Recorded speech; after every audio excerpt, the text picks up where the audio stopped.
Are we live, we think? Anybody out there? So, welcome. Hopefully I'm not just talking to myself, but this is the first trial of something that I hope will become a thing we do a couple times a month, maybe every weekend here after a while. But we're on the side of the San Antonio River. My name is Bob Hansler. Most likely y'all know who I am if you're already here on the live. I'll probably have to repeat myself as more people come on. We're going to do a little bit of fishing here. We've got Huck. Shauna is back behind the camera working on the technical portions of this. And then Mr. Bobby Reynolds. Since we are remote, Mr. Reynolds has brought Starlink and he's powering it all with a small Jackery battery system power bank. And we are kind of throwing this thing together. So this is our first try at it. So doing a live stream. I know that a lot of times I come up here for 20, 30 minutes real fast for a quick live stream, real vertical, very basic. And I ask people if they got questions. And putting people on the spot, you know, what do you want to ask, this, that, the other, it's kind of a hard ask. So giving y'all some time, 2-3 hours, and then also throwing out these lines with some liver and whatnot, seeing what we get to come in here on the bank. Should add some pretty interesting dynamics to all this. So as we get started up here, we're still figuring this thing out, so bear with us. But I think Sean will be opening the chat here pretty soon. If y'all have questions, go ahead and ask, and then let's kind of start speaking here. They're saying the audio's low. The audio's low? Mm-hmm. All right, can you play the audio on your phone, or Mr. Reynolds? Is it looking low to you? Yes, sir. Yeah, I might have to add the lav mic after all. Yeah. Was that a message on there, or people are chatting? Several commented. One just now said our audio's all right for me. Okay. Yeah, for some reason, and we've been using different things to give audio options, and there's always 20-30% of people saying that the audio is too low. And I'm not sure, because I'm hearing Mr. Reynolds up there, up on the hill, and I can hear it from here. Yes, So, it's planned.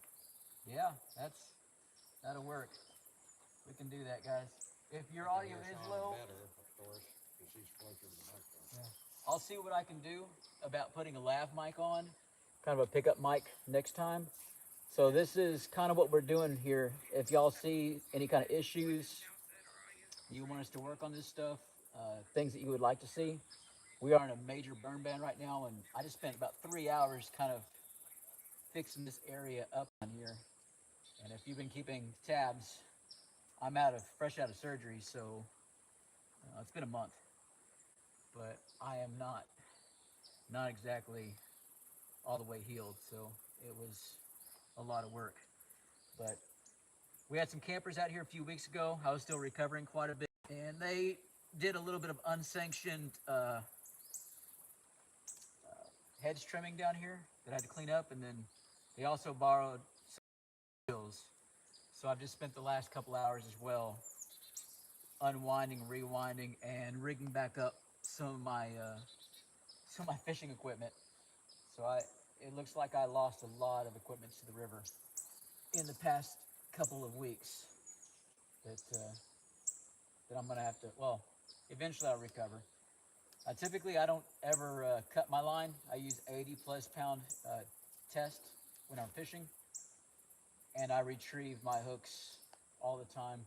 I'm still healing, so I can't actually jump in the river to retrieve hooks and untangle lines right now.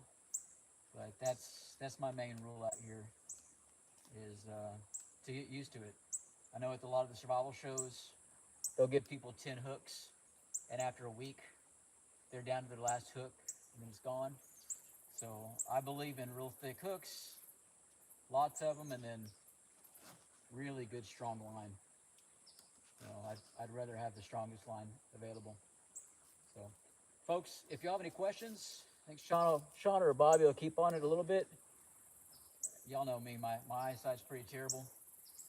But we're also putting the links in for my Venmo and the PayPal app. So we're gonna put that in the comment section and pin it. Been kind of getting a crash course in some of these live streams here lately and trying to figure out what they're all about. There's a lot of options out there. But I know a lot of folks like to be able to throw their comments when they put a $5, $10 donation in, or $2 donation, and it allows us to find that, say thank you to the person right then, to get a little bit of it, and then really address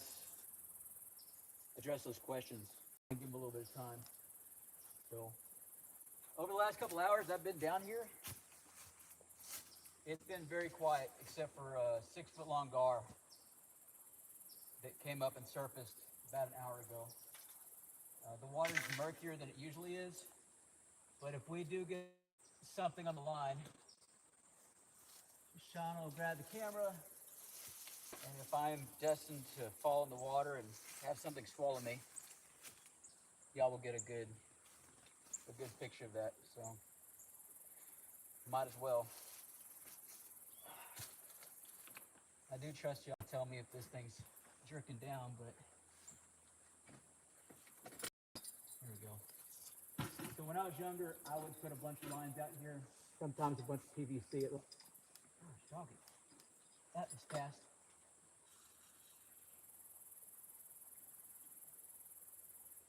All right, so that was a catfish. I'm not gonna get a chance to do this yet. All right, you are gonna be tiny. It might be one of those nights. All right, so the Santona River, this is some of the smallest stuff we catch. Typically, if it's under 10 pounds, I will throw it back. So this is a channel cat, and it's probably going to be what we catch a lot of right now. So he is too small for me to do anything with. Real small guy. Got me kind of framed in there. So a shot? Yeah. All right, let me try and get y'all close up right quick. But yeah, that was quick. The river changes when we have a flood or a rise or it gets really chalky. We catch mostly soft shells and a few catfish, but mostly soft shell turtles, reddish slider turtles. Yeah, really. Once it clears up, a lot of the fish go through shifts.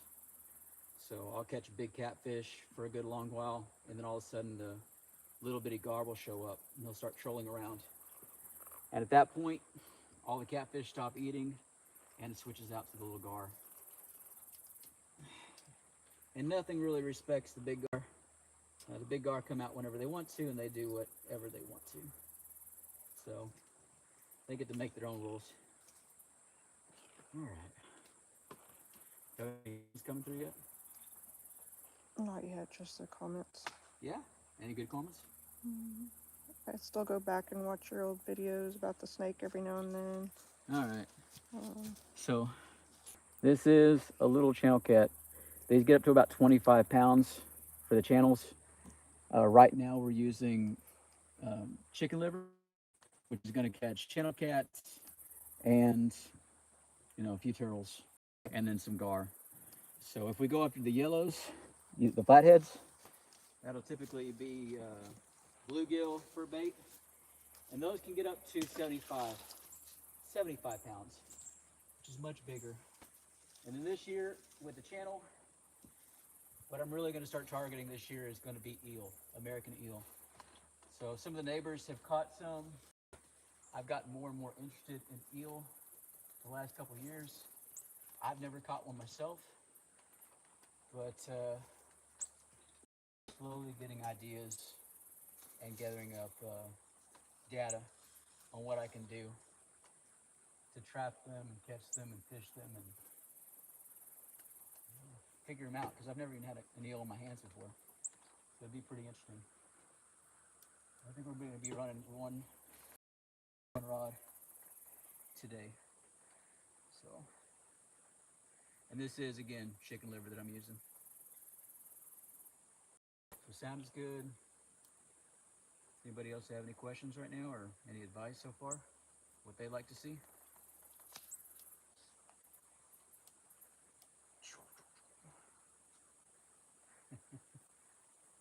Like I said, I get it, but hopefully after a little bit of thought, y'all have some survival questions or questions y'all can ask me specifically about things you've always wondered.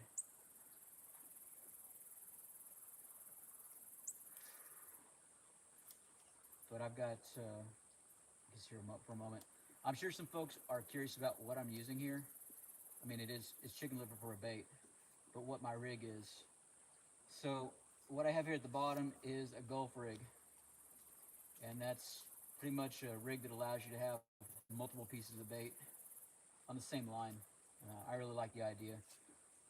A lot of folks would, on a Gulf rig, put their weight to the very bottom.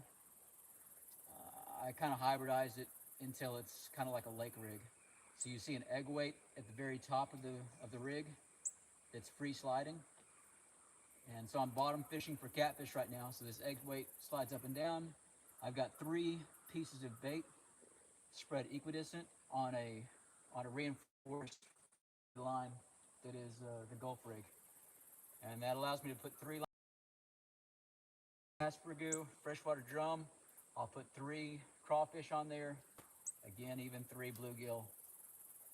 I like more chances to win. In Texas, it is illegal to do this. And if I'm running throw lines, trot lines, stuff like that, I'm allowed to have 100 hooks in the water.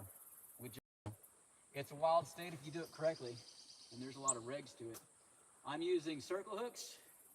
Those are the best for our catfish. They're pretty terrible trying to get a gar with a circle hook. But catfish works quite well. Real question. What's up? It's in regards to Huck. Oh, What's Huck's favorite snack? goodness. It's changed over the years. When he was a puppy, he'd sneak into the garden and take the cherry tomatoes and grape tomatoes. When he was not even 1 year old, I shared some SpaghettiOs with him for the first time. And his eyes got so wide, and that was a special moment for him. But he's more of a meat eater now these days. So, what would you say, Sean? He's not a big fan of seafood. No, he hates seafood. Even just catfish. He doesn't eat catfish. No. Bacon's always, I mean, we don't cook bacon a lot, but bacon treats, chicken treats. He's just gone straight meat. So he doesn't eat the fruits anymore. Y'all remember old videos where he would jump out of the boat and grab and eat all the mulberries? He doesn't do that anymore. He's gone straight carnivore diet. Oh, come on. I look like an amateur for that one. That was my fault. I got super excited. I'm not sure what that was all about. But I had a larger fish on there. I fumbled that pretty good. So, yeah, I guess everybody wants to know. And if he's on trail, he'll eat anything. He understands when you're on trail. He's more hungry. We're all more hungry. He knows we're working. But if he's home and he thinks he has the options, he'll try and be as bougie as he can be. And he'll stick his nose up at things. If I put hot sauce at all, Or ketchup. on any kind of, or ketchup, he looks at me with such a look of disgust, like I've ruined it, and he'll walk away. So that, He likes candy corns. that's perfect for it. How many people are in the stream right now? 56 in the messages. All right. What I can see. So, folks, just watch the live stream stuff. Again, if y'all got questions, go ahead and ask them. We've got the link for the PayPal and the Venmo in there, and the bio stuff. But if y'all will throw comments down there, heck, if y'all just comment a bunch of W's, we just kind of have to try and figure out how Skynet works and how to manipulate it so that the algorithm invites more folks onto these streams. Because I'd like to do this every other week, sometimes every week. At kind of the same time, different places after a while. But any ideas, any suggestions y'all have, I have to go back through the comments here after a while and see what y'all say. But They want to know if when you catch an eel, if you're going to have grits with it the old school way. grits and eel? Several people have asked about or have mentioned grits and eel. I've never heard of that before. The only time I've ever eaten eel was with sushi, as sushi. So it looks like I'm gonna have to look that up because I've never heard of such a thing. Somebody Never. said it's getting cold where they are, but you're just there relaxing in a shirt. I could be shirtless, but yeah, that's still healing. No, guys, I live in South Texas. Y'all are wondering why I don't make videos in the summertime down here. And it's because the camera systems, even if you're walking around with your phone trying to talk, walking outside, you get about 5 minutes just talking on your phone before the phones will shut down. And that's an iPhone or Android. They heat up. Something about the humidity just allows, has the heat just build up. So I can be 110 out here, be done in 5 minutes. I can be 120 in the desert. I can be out there for hours not having an issue. Humidity has a lot to do with it. A lot to do with it. So somebody is talking about rattlesnakes, and they said they don't know if we have both eastern and western diamondbacks down here. They only have western there, but they've heard eastern are more aggressive. Do you have any experience with both? So from what I know, I've not gotten to play with an eastern yet. Easterns typically where we hear about, and they get so much bigger than a western. You see pictures, videos of them swimming in the ocean. I don't think they're going to be any. I've never heard of anything with them being more aggressive. The only trends when it comes to aggression that I've figured is that the rattlesnakes in the desert, places that have less life, less interactions, less things going on, those rattlesnakes are typically more docile. They're more just live and let live. They'll let you know they're there. They don't really seem like they're too bothered by things. The ones that we have in this part of the woods where there's raccoons everywhere messing with them and all kinds of other creatures moving around, lots of interactions every day with who knows what. These snakes are a lot more just trigger happy. They pop off really fast. They're a lot more ready just to go straight to 100. Again, with the desert rattlesnakes, I have to push them around with a stick and up their flags, and they start really getting serious. I don't have to even touch the snakes down here before they get really nasty. So that's at least what I've been able to observe over the years. About 30 snakes down here and 500-600 out in the desert. So that's what I base that off of. Oh, little catfish everywhere.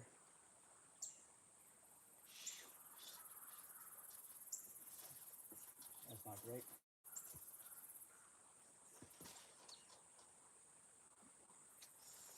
No. Boom.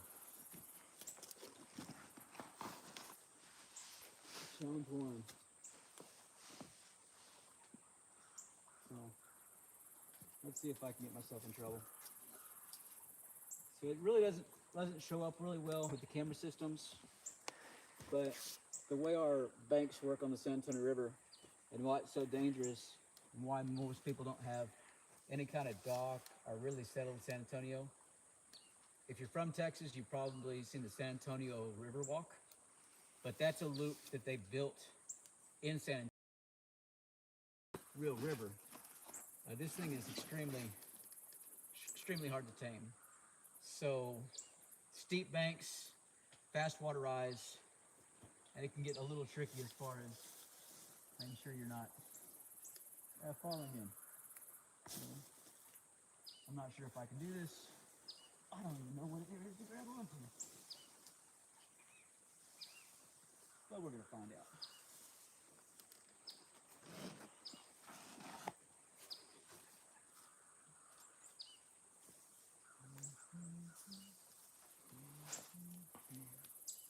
They'll can't see. They can't see me and all, can they? No, you want me to bring it over? Catch the moment that I fall in. So everybody can have a good laugh. I just have no business getting in the water with open wounds, you know? Trying to figure out why this branch is so disrespectful. That's not working. That's not working.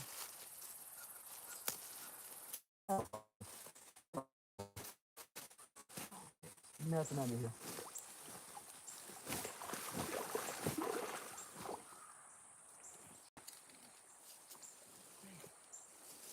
I'm losing the game. It's back towards your shoulder. Right, you got it. A piece of root, and I'm just not long armed enough to reach all the way down there and grab it up. All these weeds we hit earlier.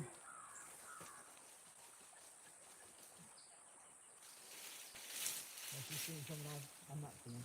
No, I'm not. People are rooting for me to jump in. Do a flip.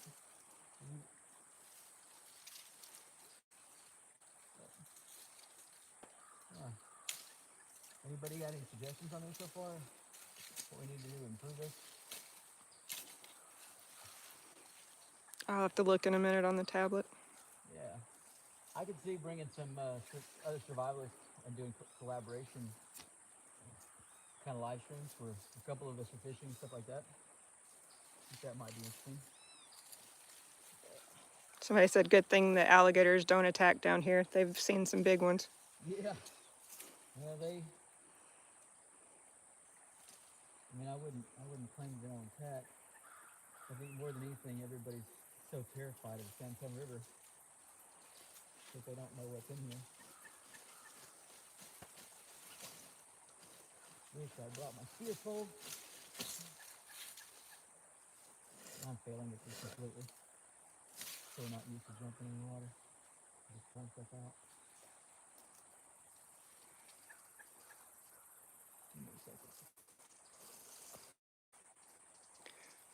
So the root is just below your right foot. I know there's just no unbank. Yeah.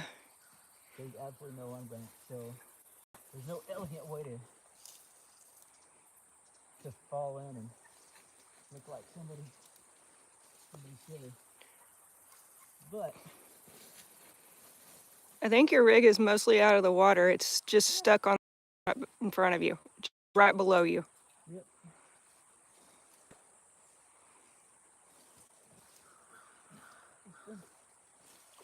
Yeah. There you should have it. Is that it? Yep, you got it. Okay. For the queen.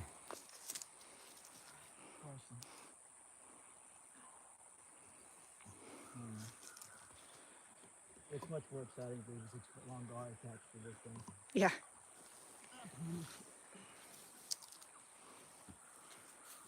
Much more exciting. But that'll happen eventually.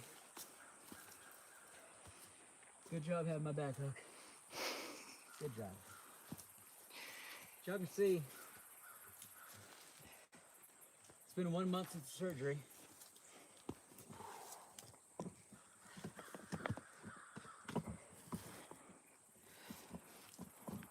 And I'm healing up pretty well. I did have to go to the hospital for 3 days a couple weeks ago. And that wasn't fun. Just numbers were off, and then started new medication last night that replaced one of the other ones that was really making my life miserable. So we're not out of the woods yet. Monday we'll travel for 2 hours to San Antonio and do the next checkup, 2 hours back. So that's always fun to do early in the morning. So lots of trips like that. But overall, everything's been great. Martin says, if you were dropped off in the desert with only a small survival kit on hand, what are the first things you would do? Oh,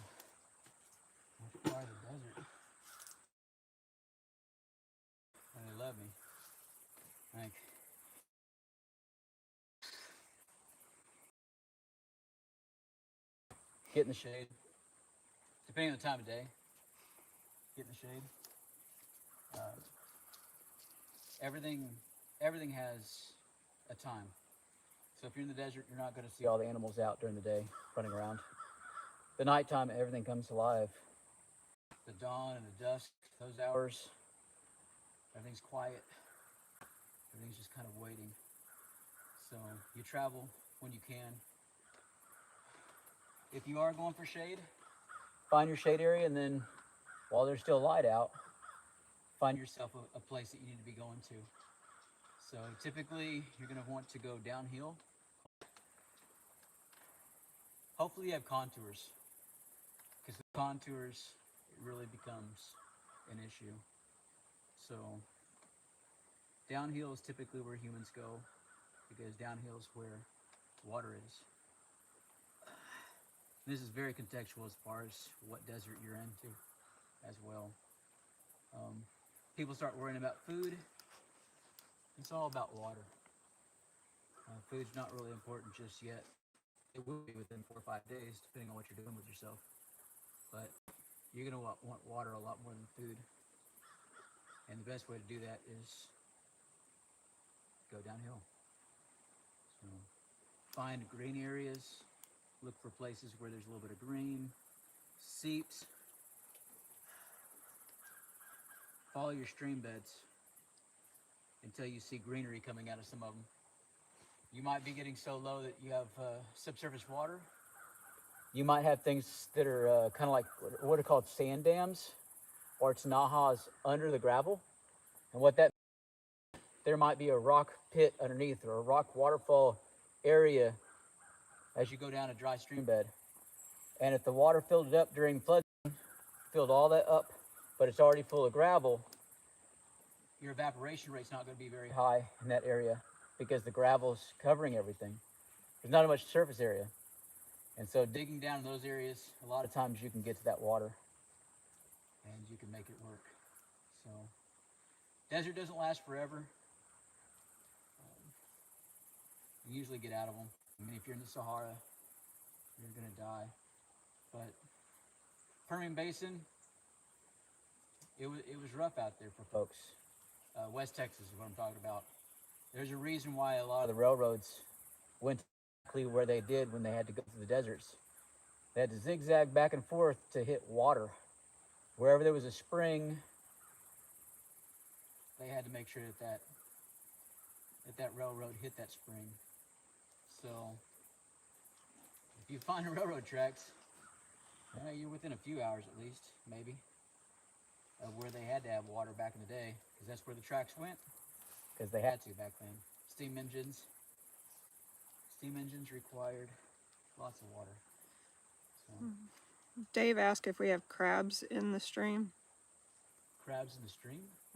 In the water. Here. No.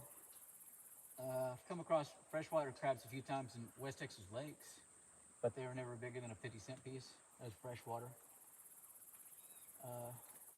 In the creek, if y'all been watching for years, y'all see it's beautiful, it's verdant, it's always full of life. All those videos in the creek. Something different happened this year. Looks like oil companies or something happened. And the last videos I posted on this channel had my niece trapping.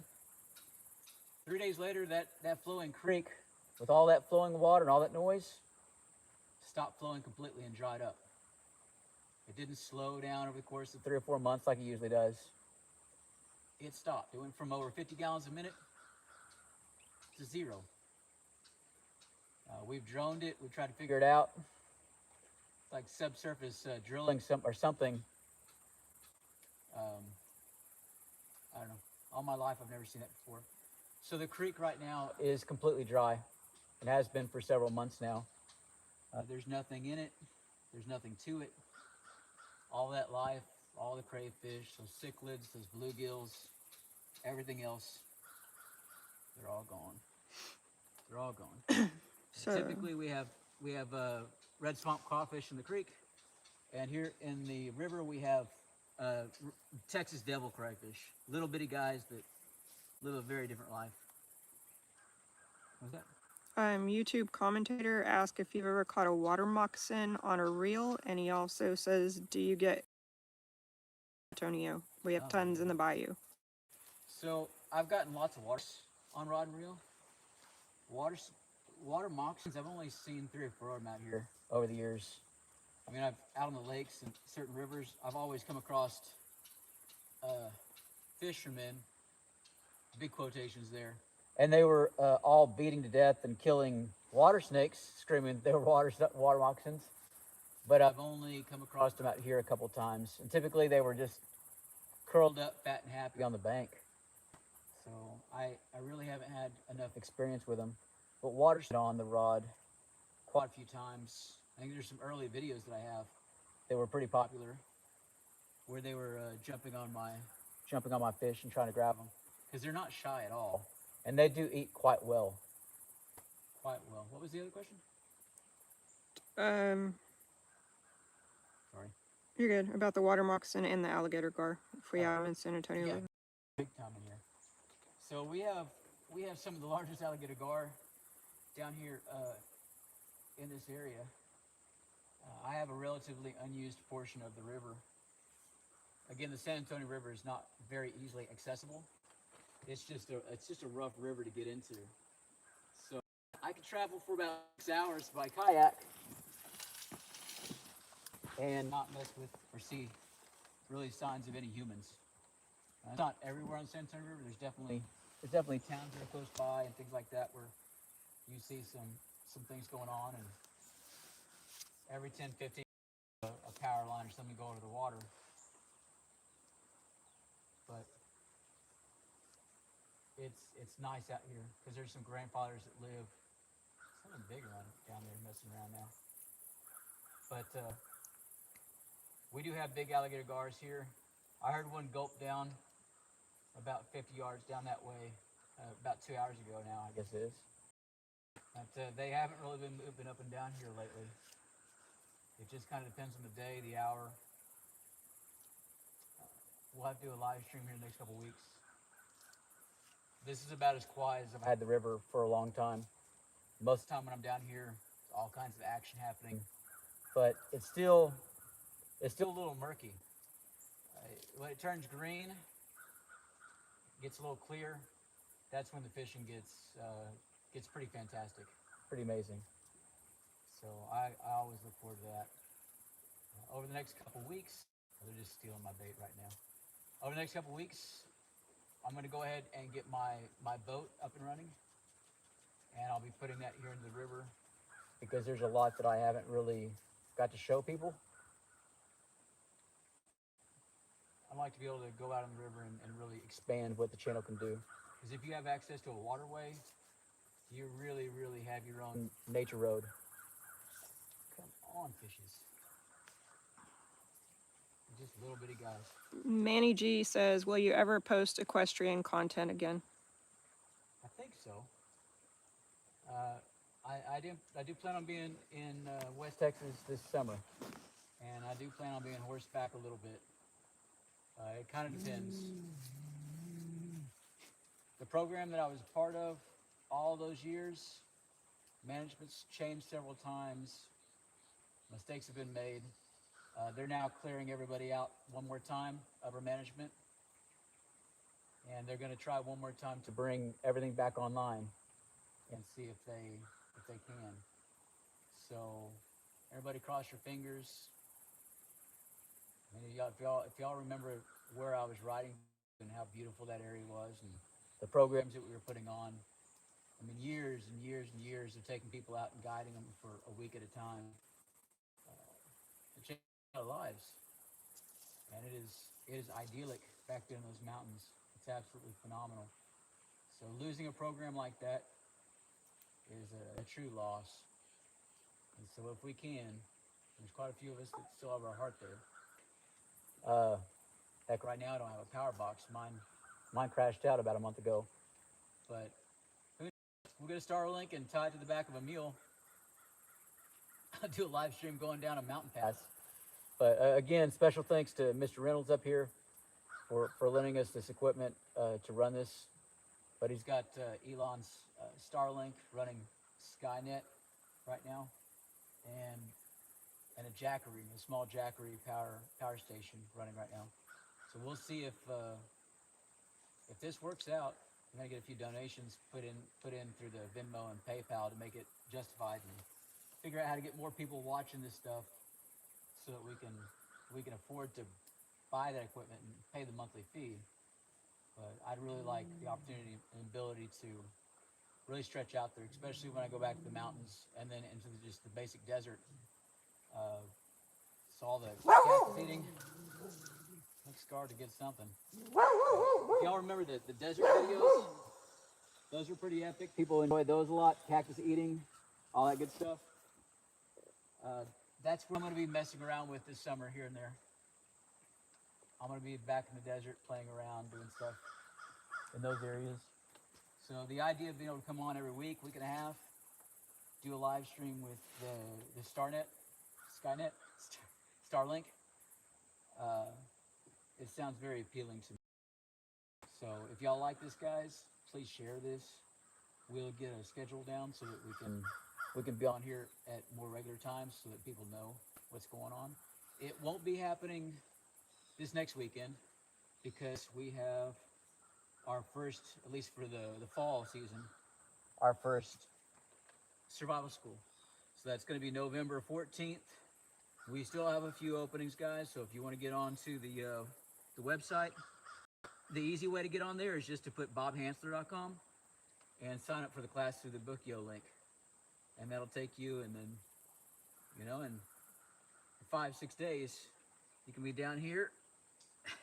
If you're far away, I mean, you can come a day early if you want to, but bring your t-shirts and come out and enjoy a little bit of sunshine, because this is the time of year to be out here.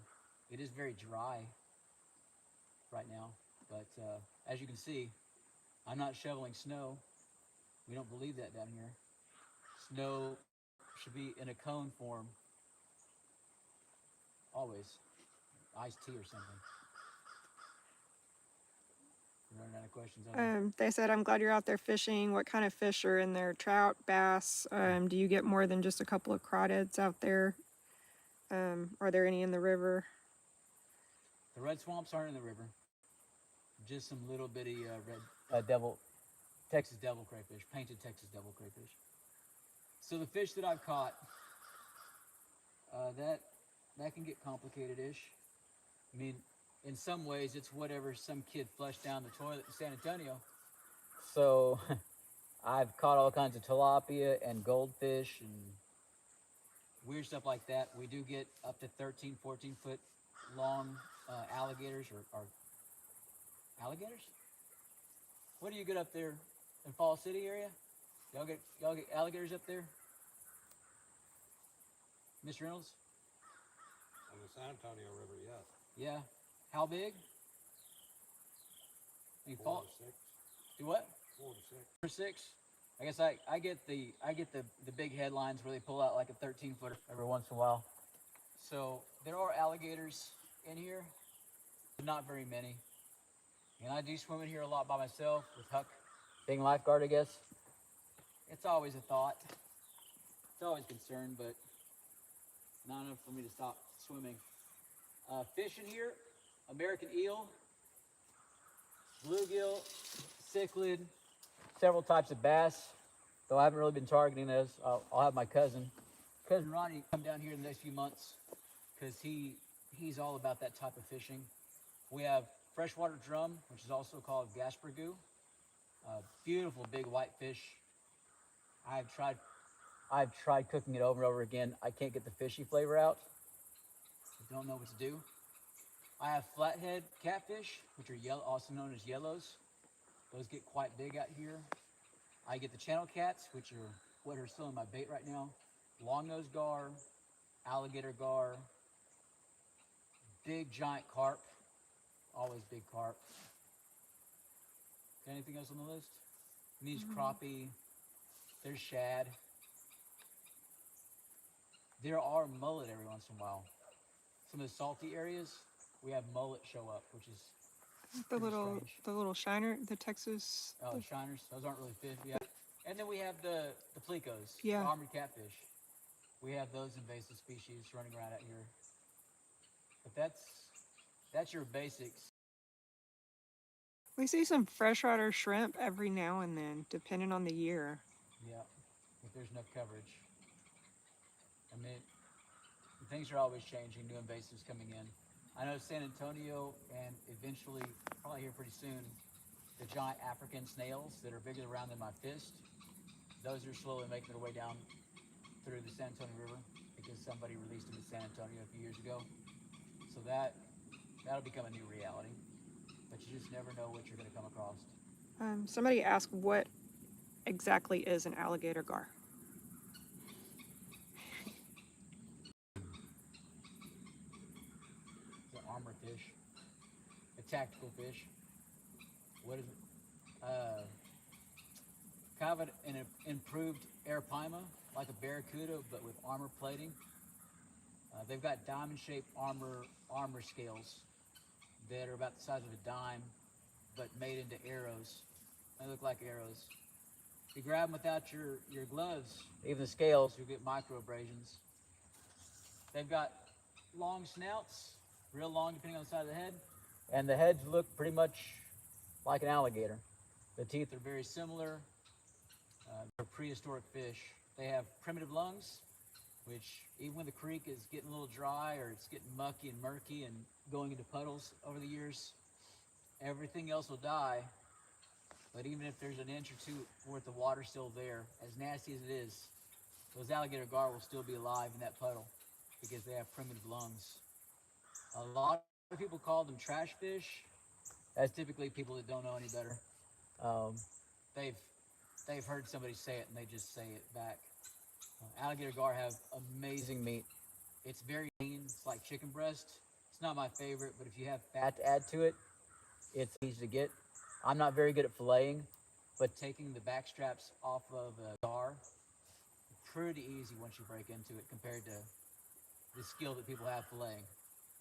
It's not there for me. But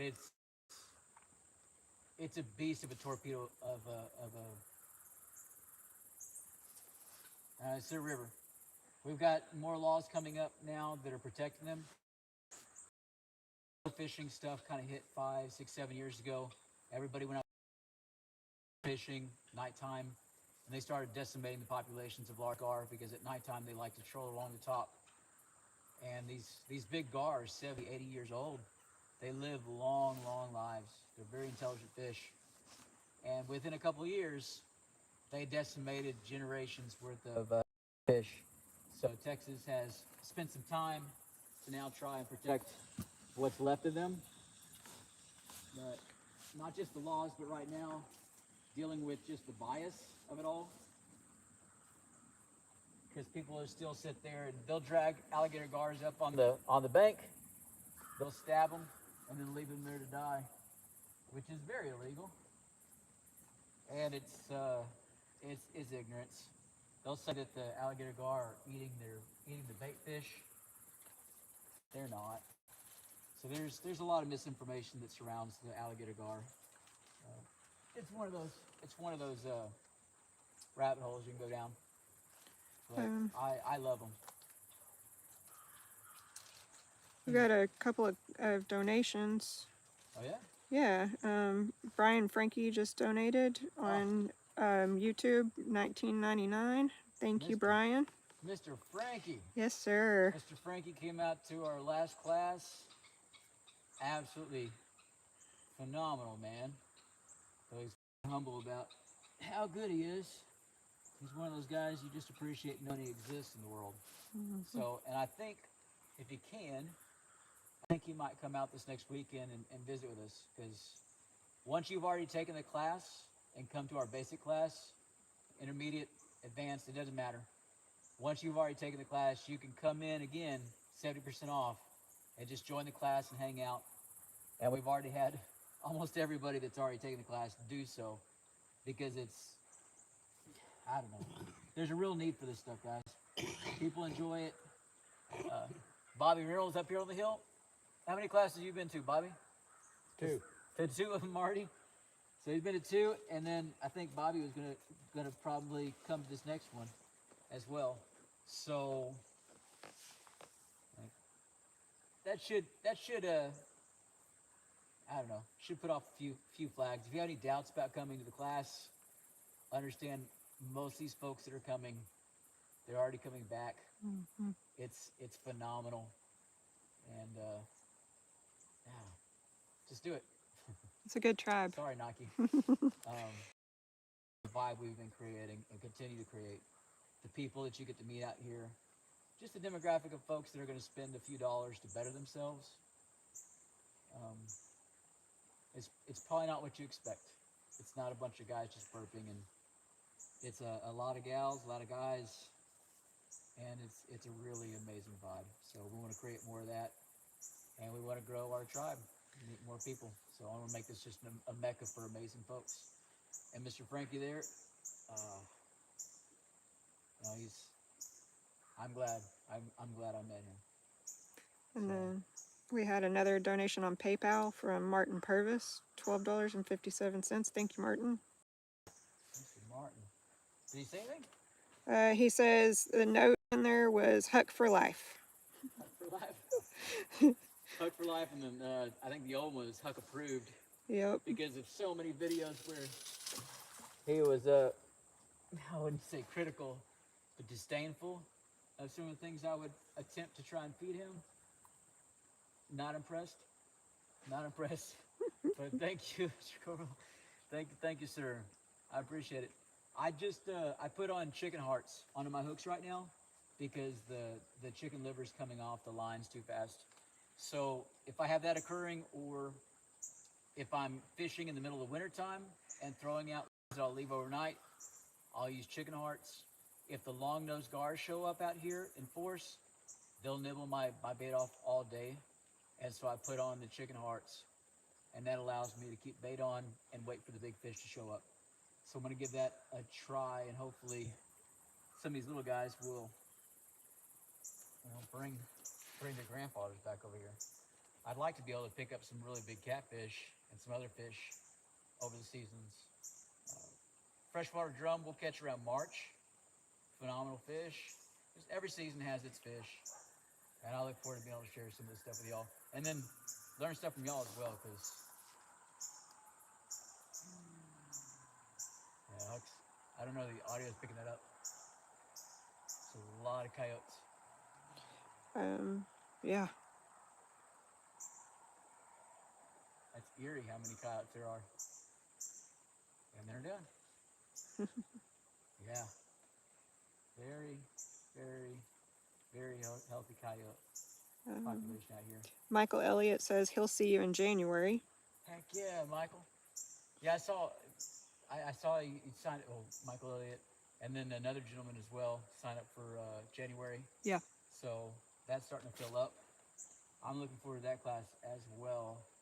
People coming in there just now said, did you catch anything yet? I caught a small channel, all little ones running around grabbing baits. So I just changed from chicken liver to chicken hearts, and they're tearing at it right now, but hopefully it's going to be out there long enough to attract their grandfather. And then Martin Purvis says that he could hear the coyotes on the video. How many do you think there were?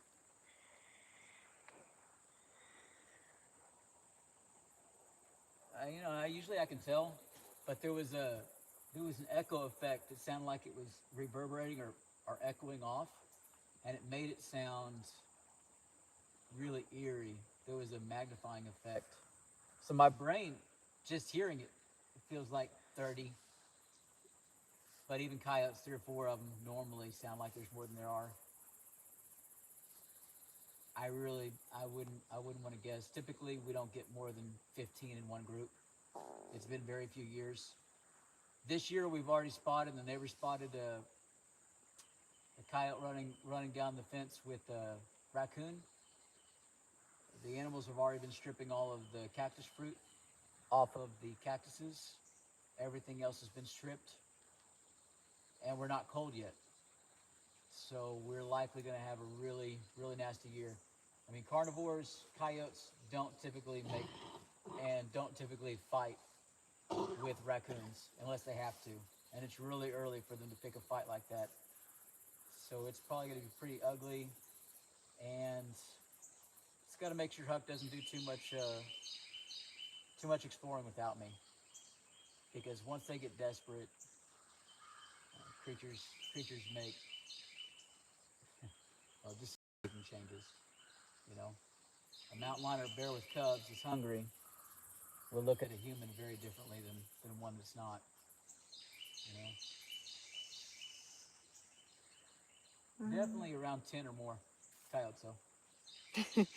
Brian says that was a Sasquatch in there with the coyotes. Everyone knows Sasquatch use coyotes as cover to communicate. These squats are tricky like that. Definitely. The Beach Bum 2112 says there's big alligators downstream of the Goliad Bridge just before it joins the Guadalupe River. And that is, man, I can't wait. So that is the plan here in the next 24 months. Now that I've got the pancreas transplant, I'm healing up from it. Hopefully everything keeps on going. I've lost a lot of weight, but I need to put on muscle. That's the next step here after a while. But what I want to do is boat, and I've been designing a boat in my head for quite some time. It's been on the bucket list. But Huck and I, on a boat, all the way to the Gulf, taking our time and documenting it all the way through. So I want to take it all the way to, I guess it's called the Gulf of San Antonio. And I think that's been something I've been thinking about for quite a few years. Just Huck and I figuring out the rhythms of the river, doing a lot of fishing and exploring and figuring things out. And I'm sure busting through a lot of rubbish piles and things. Probably have to put an electric chainsaw on the boat or something, because there's no telling what I'll come against. Beach Bum 2112 also says if you'll wrap your livers in a piece of pantyhose, it'll stay on the hook longer and you can use it more than once. It's been many years since I've used the pantyhose. A good idea. Yeah, makes sense. We typically, it just depends on what kind of fishing you're doing too. That's a good idea. Yeah, I can see that. And earlier someone asked if we're supposed to get any of that cold front come through our way here in this part of Texas this week. The wind is supposed to jump up 20 miles per hour at some point in the next 6-7 hours, I believe. Yeah. Supposed to drop into the mid-30s, I think, here for like 2 nights. But by this next weekend, it's going to be in the high 80s again for the survival camp. Mid 80s, high 80s. So it's going to be, it'll be good sleeping at night, but it's going to be warm out here. It'll be very warm out here. We'll have to see. We'll have to see.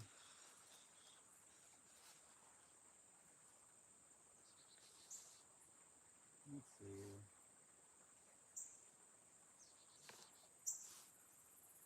Still on there. All right.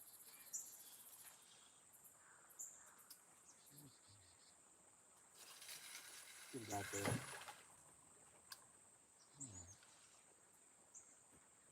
Hopefully everybody out there is having a good time. Folks, if you're just now getting to the channel, if y'all throw some comments down there, even if you're just throwing a W on there and pushing enter, it'll kind of trick Skynet or the YouTube algorithm gods or whatever they are to throw this video out there, this live stream to more folks. We're gonna try to make this once every week or once every 2 weeks with y'all's ideas, guidance. Eventually we want to have a campfire going over here and hopefully probably have some other survivalists come out here and kind of collaborate where I can kind of guest host some of the folks here in Texas and beyond, throw a line in, discuss survival and talk to you folks at the same time. I think it'd be a cool concept to open up. Typically, I do these videos where I do a live stream for 10 minutes real fast just to give y'all a quick update. And I ask people, what questions y'all have? And it's hard to come up with a question all of a sudden when you're just put on the spot like that. So opening this up to a couple hours or several hours. Hopefully we have better fishing other than just these little bitty catfish that are right now messing with my bait. We'll have better fishing other days. The water's just too cloudy right now. But being able to get into these conversations longer, being able to give y'all more in depth and give y'all feedback live, I'm really kind of looking forward to that, especially as we change settings up this summer and we go into the desert mountains and show y'all stuff. Martin asked if you're a big fan of the Terminator films.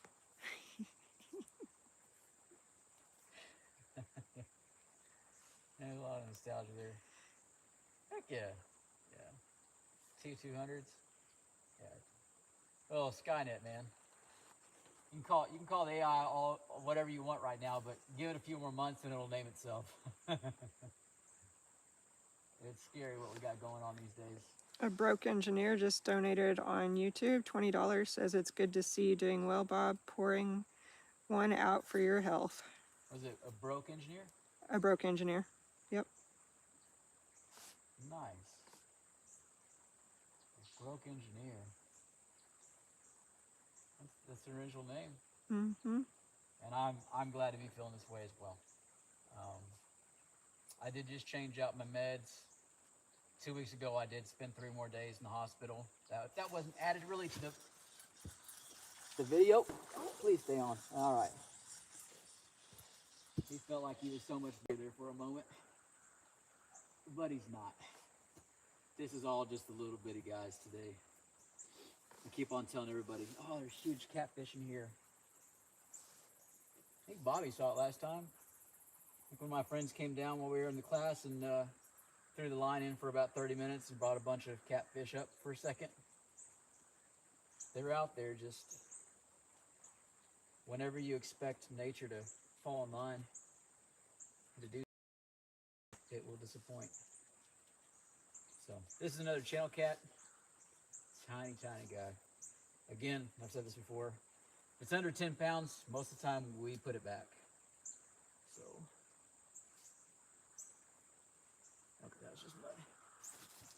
Go ahead and show you this guy. A little grass on him. So, real pretty fish. Real nasty if you get your fingers right there in this stuff. Is that framed out all right? I lift him up into your left just a tad bit. On the left? Right there. There you go. Check that out. Beautiful channel cat. Absolutely gorgeous. Not croaking or anything, but yeah. And put him back and let him grow. Good splash. Quite a few more coming to the chat. Yeah. Guys, the more of the comments y'all throw down there, if y'all throw a bunch of W's, we'll let more folks in. But again, I'll go back through the chat. If y'all have ideas, like definitely need to have a campfire here after a while. Bring some other survivalists out here and there to have them guest spots. Add some more information. But I think it was with the, keep on calling it Skynet. The Starlink, I think I might be able to put that on the flat bottom boat. And maybe even at some point, go ahead and do a live stream off the boat down here at the river. And really take y'all to some of the crazy places out here. Dr. Grobo says, eat the heart, absorb his essence. The chicken essence? Oh, the fish essence. The fish essence. I think you read the directions wrong. I think they were unclear. I don't know about all that. Christy Pennington said earlier in a comment she was glad to see you're doing well, and she said never tried rattlesnake. Did Dutch oven cooking today though, just because they could. Biscuits and gravy and cherry cobbler, more fun than cooking inside. Heck yeah. Absolutely. Biscuits is groovy. Yeah, there's nothing like a good biscuit. I know everybody, I mean, when you get the cast iron people, just be careful, because when they start getting into the seasoning talk, it can get really serious and people get really upset. But the cheap cast iron, the cheap stuff that has gaps in it, that is perfect for making biscuits with. Because if it has a little bit of a gap, if it lets a little bit of gas out, you can make your biscuits a little wet, and they'll steam out beautifully. And so even the junk cast iron that doesn't seat very well, it has a place. Poor Martin. He says he lives in the UK, so he's never had biscuits and gravy. Martine, what? The UK is all about biscuits, but they have some other weird name for it. They're different biscuits. Wow, Martin. He needs to come to the survival school and have biscuits and gravy for breakfast. Need to. There you go. Hey, Martin, I don't know. I have not tried it yet, but I'm going to start doing food reviews. I know Mountain House, if you order it from the United States, it's overpriced. Mountain House has backpacking biscuits and gravy. The picture looks like it's real, but you got to get the heavy peppered gravy mix. Put some Jimmy Dean breakfast sausage, grind it up, cook that, make the gravy, and then get you some big, flaky, don't use Jiffy Mix, but big Bisquick biscuits, or,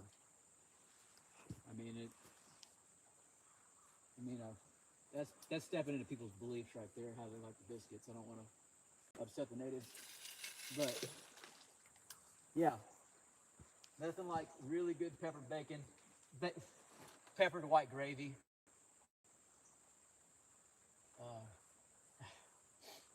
I've been thinking about it for a while now, so it's something that we cook quite often. It's actually something that Shauna cooks Dutch oven style during the survival weekends as well. Yep. So she runs out the Dutch ovens. She'll do the biscuits. We tried Jiffy because they were all out of the other stuff the last class. Huge mistake. So we're back to Bisquick and The best one has been the Great Value brand. Great Value. Yeah, Walmart's brand. Those were the ones that you were raving about. We need to try Krusteaz though. Yeah. Krusteaz is my go-to brand for pancake mix, waffles, everything else on trail. Krusteaz, guys, they're not paying me.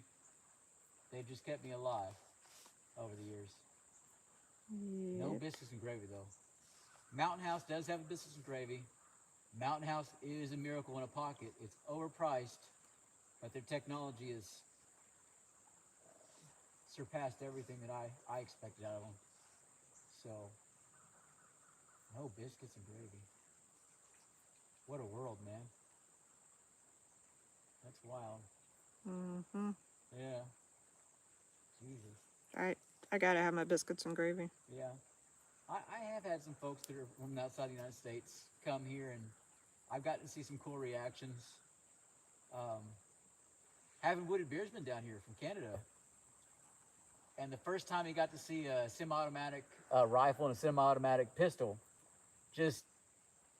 Canadian, he's grown up with American media, American films, seeing everybody shooting up everything all the time, but I didn't realize how restrictive, well, I realized, but it really kind of impacted me seeing, he was looking at something very special whenever he saw some of my guns, because they don't have that freedom. They don't have those experiences. It's just not in their realm. So, yeah. Lots of sharing of information. Yeah. Bearded Eagle says that the Southern Biscuit Flour brand is the best. Southern Biscuit. I said, Do we well, have that? I'm not sure. We'll have to see if we can try that one. Yeah, we're gonna try it. Let's make a note. Southern Biscuit. Yep.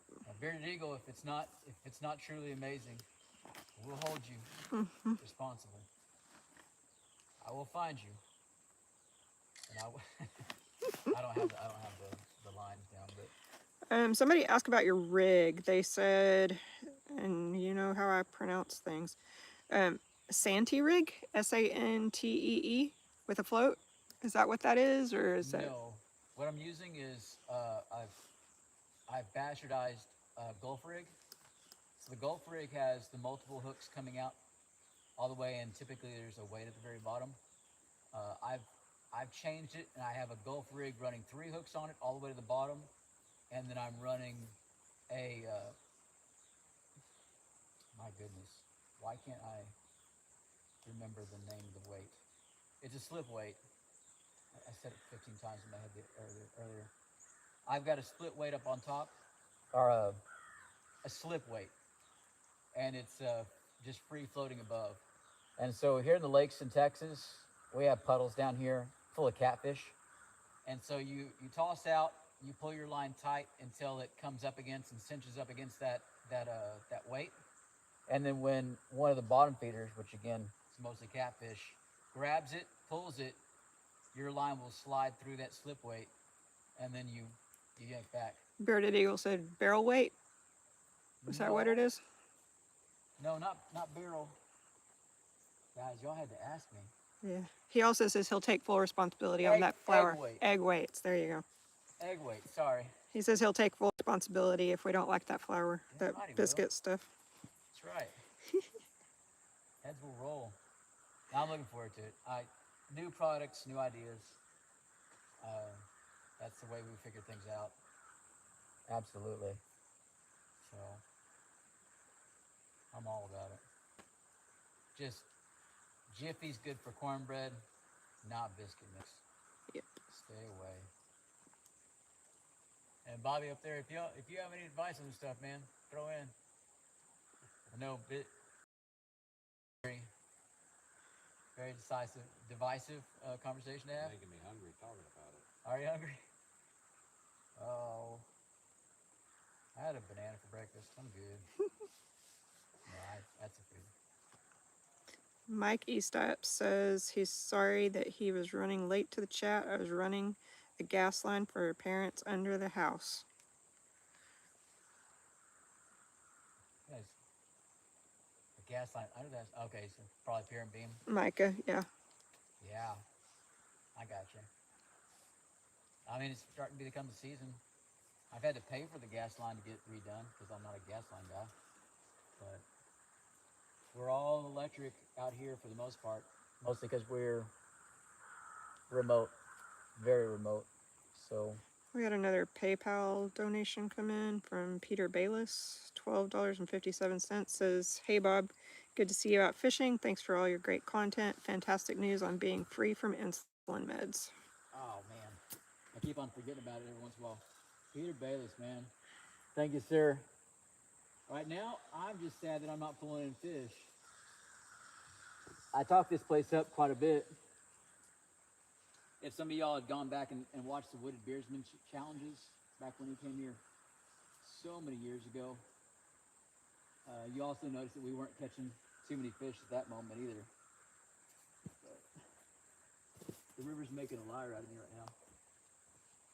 Again, once it clears up a little bit more, once the water clarity goes back up, it'll be a different ball game. But I mean, one of the first years that I met Shauna, was it mid-November? Yeah. We were out here just slamming fish. It was nice. I was in a tank top and shorts And then we went and swimming for the day. yeah. And yeah, we were much younger too. Thanksgiving weekend. Yeah, it was. But just big fish, knocking it out. Sometimes there's just no rhyme to the reason, no method to the madness. Someone says you should do live streams more often. Micah says it, if you, like the movie said, if you build it, they will come. Heck yeah, man. Cornfields and live streams. It says audio's getting low again, somebody said. Is it? I'm gonna try. I do have a pickup mic that I can use next time, but it's gonna be 2 weekends. Again, if y'all are available, if y'all are down here in Texas, somebody's getting excited with their pistol. If y'all are interested, the survival weekend still has a couple of openings. So look up bobhansler.com. Check out the basic survival class. This is the witching hour. As the sun goes down twilight, this is when the deer move a lot of times. First thing in the morning, last moments, as the last bit of sun goes away. That's 5 shots so far. 2, 1, 1. I guess that's 4 shots. But all around, welcome to Texas. Crows are very active tonight. Yeah. Or they're very upset at something. Yeah. upriver. But I mean, it's active down here.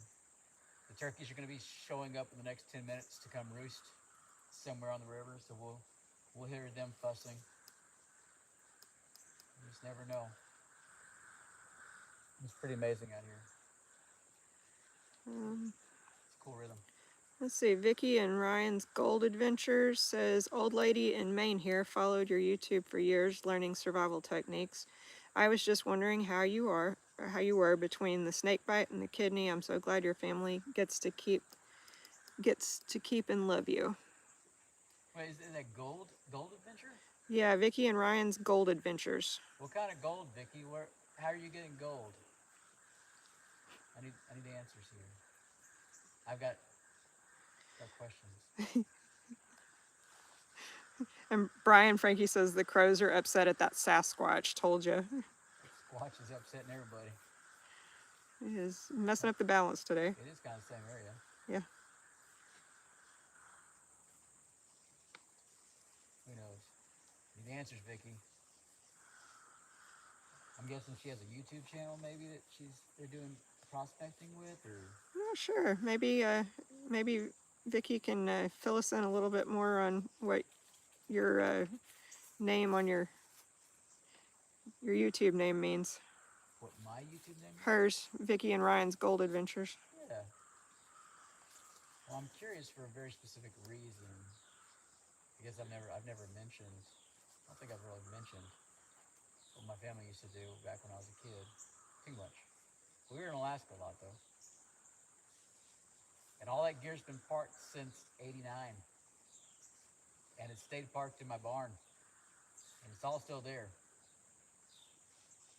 So I'm not gonna use it anymore.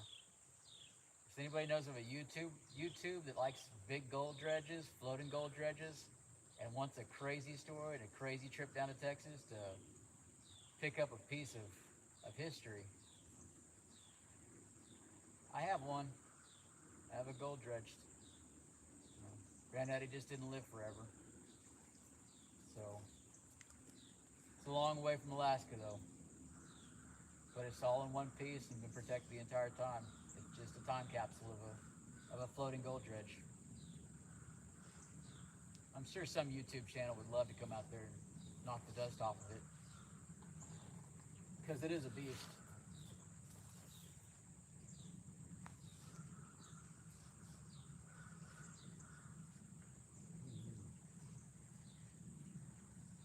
Everybody's slowing down. As I'm doing a horrible job of fishing here. I don't know. Let's see if we can get any other questions going. Yeah. More questions? Not yet. I'm gonna go ahead and put this thing in the holder. It's so elegant doing that. And rig up another line. I don't know how much more time we have with lighting, or if anybody's still interested in seeing this go on. But again, if y'all have any ideas, somebody's just shooting up there right now. Y'all got any ideas on what y'all would like to see this thing come into? I mean, I've seen a lot of live streams over the years for background noise, but just watching a guy around a campfire just talk, not the most attractive thing, not the most engaging. But I always remember as a kid just going through the channels, and every time there was a fishing channel, you just stop and watch. This is a poor showing of what we typically have out here. And after spending a couple hours cleaning this area up and not hearing a whole lot of action out here, pretty sure that's the way this is going to work out. The water's a little cloudy. I think y'all have already mentioned. There's a cold front moving in tonight, a big storm front. So who knows what that barometric pressure change does to how the fish act out here. But it is more quiet than it typically is, for sure. It's usually very active out here. Christy asked how old Huck is. She says they have a 4-year-old dog, but wondering how Huck is. He is 10.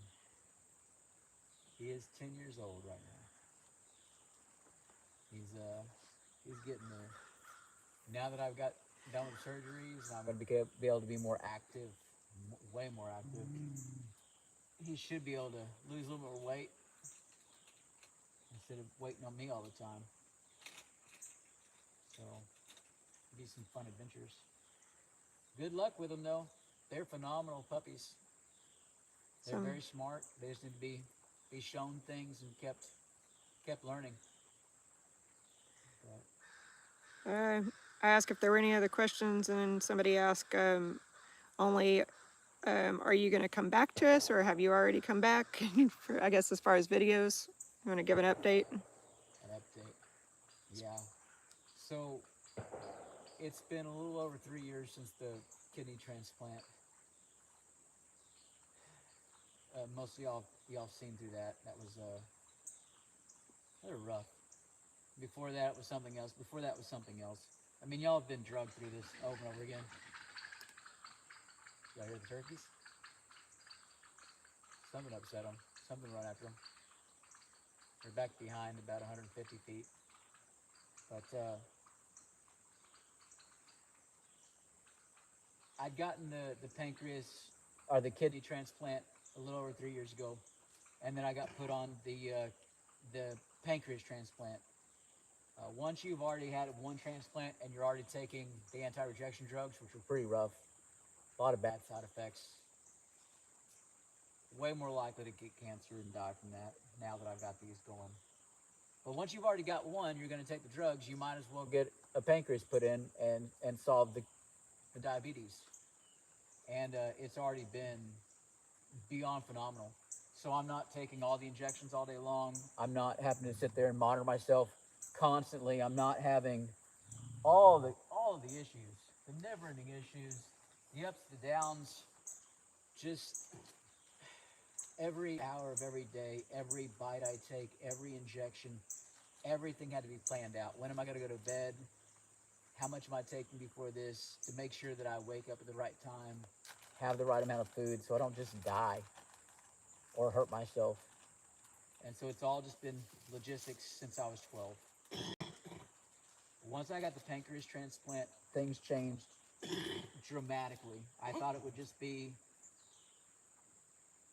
a lot more simple, a lot more. I've gone weeks keeping my numbers absolutely steady without having any issue, and it felt okay. But immediately after the surgery, having the pancreas, even though I was really messed up and getting blood transfusions, I already felt better and stronger. And then that's just continued to get better and better almost immediately. I just full power. And I've told people, and it took me a moment to figure it out, but I feel as strong as I did back in 2008. It's been that long since I've had this kind of drive, this kind of push to feel agency inside my muscles again. Did y'all tell me it was jumping? Is it jumping? I don't see it jumping. I heard it jump. I don't have the bell on there. All right. Y'all keep an eye on that. So, there have been some unforeseen benefits of getting the pancreas transplant. I have so much more energy. I didn't realize how much energy I'd bled off over the years and was missing. So, it has been massive and huge. And this last couple weeks were a bit overwhelming. I mean, getting to know my body again has been interesting, but also all the bucket list items, the things that I wanted to still go and do, but knew that they were going to be fraught with complications and things to be harder than worrying that it would take a lot of effort to get each of these things done. And now the weight's completely gone. I feel comfortable with going out in the woods again, going out in the desert for days and days and weeks, having plenty of power just to jump up and make it and go. It's very hard to explain, but when you go for so long, just slowly degrading and slowly just changing your lifestyle to do less and less, kind of creeps up on you. And then you have these memories of what you used to do, and it's hard to square with what you are now. So it's been very strange for me, trying not to get caught up on all the things that I now am able to do, or feel that I'm going to be able to do, and putting all those things back together and finding parts and pieces and places to put them to start accomplishing those things and taking y'all along with me as I figure them out. So hopefully that answered the question. Let's see. Brian Frankie said he puts a little anise oil on his bait when the water's cloudy, and it helps. Anise oil. And then What's anise oil? use it in cooking. It's star anise. There's several ways you can use it, but it comes in an oil. All right. Dr. Grabo says, when are you going to hit up the coast on a fishing trip? Oh. When I can make my bills. All right, so it's been 3 years waiting for the pancreas. I've kept myself here. Y'all haven't seen me go to the mountains, the desert. You haven't seen me go more than 2.5 hours away from this property at any time. We've been waiting for that phone call, and it came. And now we're opening back up the gate. I have been having withdrawals from coming out to Port Aransas to go fishing, because Sean and I used to go all the time. It's where I proposed to Shauna, was out there in Port Aransas on the ocean. And I'm not a saltwater fisherman. I just go out there on the jetties and lose a lot of bait and catch all kinds of weird fish that I've never seen because I grew up in the desert. I love being out there. Shauna will fill up the truck with seashells if I don't stop her at some point. She's got problems. But hopefully the next couple of months, I've got to get the finances together and start making videos and get everything on and going. Health issues and everything else like that, waiting for this stuff. Lack of power. I mean, there's a variety of reasons. But I think I explained it in other videos that when I was making these videos, I was bound and determined to make these videos. At the same time, I know what I'm going to film that day. I know what I'm going to do. But I wake up every day and it feels like I've already put in a 16-hour day at work. That's how I felt before I got the pancreas. So y'all saw me dragging, me smiling, but sometimes I didn't always feel it. And it takes a lot of joy and enjoyment of being out here in nature and doing these things when you are just struggling to be. So I'm back. We'll start doing this stuff. We'll start doing these videos like crazy. I can't wait to be able to go back to the coast again, because it's kind of like my happy place. One of a few places that I've always found peace out there. I've always enjoyed it. And Sean needs some crab legs, and I've got plans for the next 2 or 3 years to mess around with a small boat that I have and start going after the intercoastal and play around with some of the bayous that we have here in Texas. It's been something that I've been interested in for quite some time. So y'all got some knowledge out there at the ocean, I'd be all about it, because I'm about as ignorant as you could get when it comes to saltwater. Beach Bum 2112 says the bull reds are fixing to start running by the end of November in the Port A jetties. Everybody's talking about that all the time. I've never caught a red. I've seen people catch them, and I'm still trying for my first sheep's head. Like I can catch black drum and rays and all the trash fish, but I am super early in on this whole journey of figuring out what the heck's going on with saltwater. If they just let me Crocodile Dundee it, I'd probably catch all kinds of things. But they frown at my ingenuity. Micah says, I bet Huck would like a thin slice of cornbread with bacon grease drizzled on top. Probably so. Yeah. So would I. Bacon Michael. grease, he'll eat anything with bacon grease on it.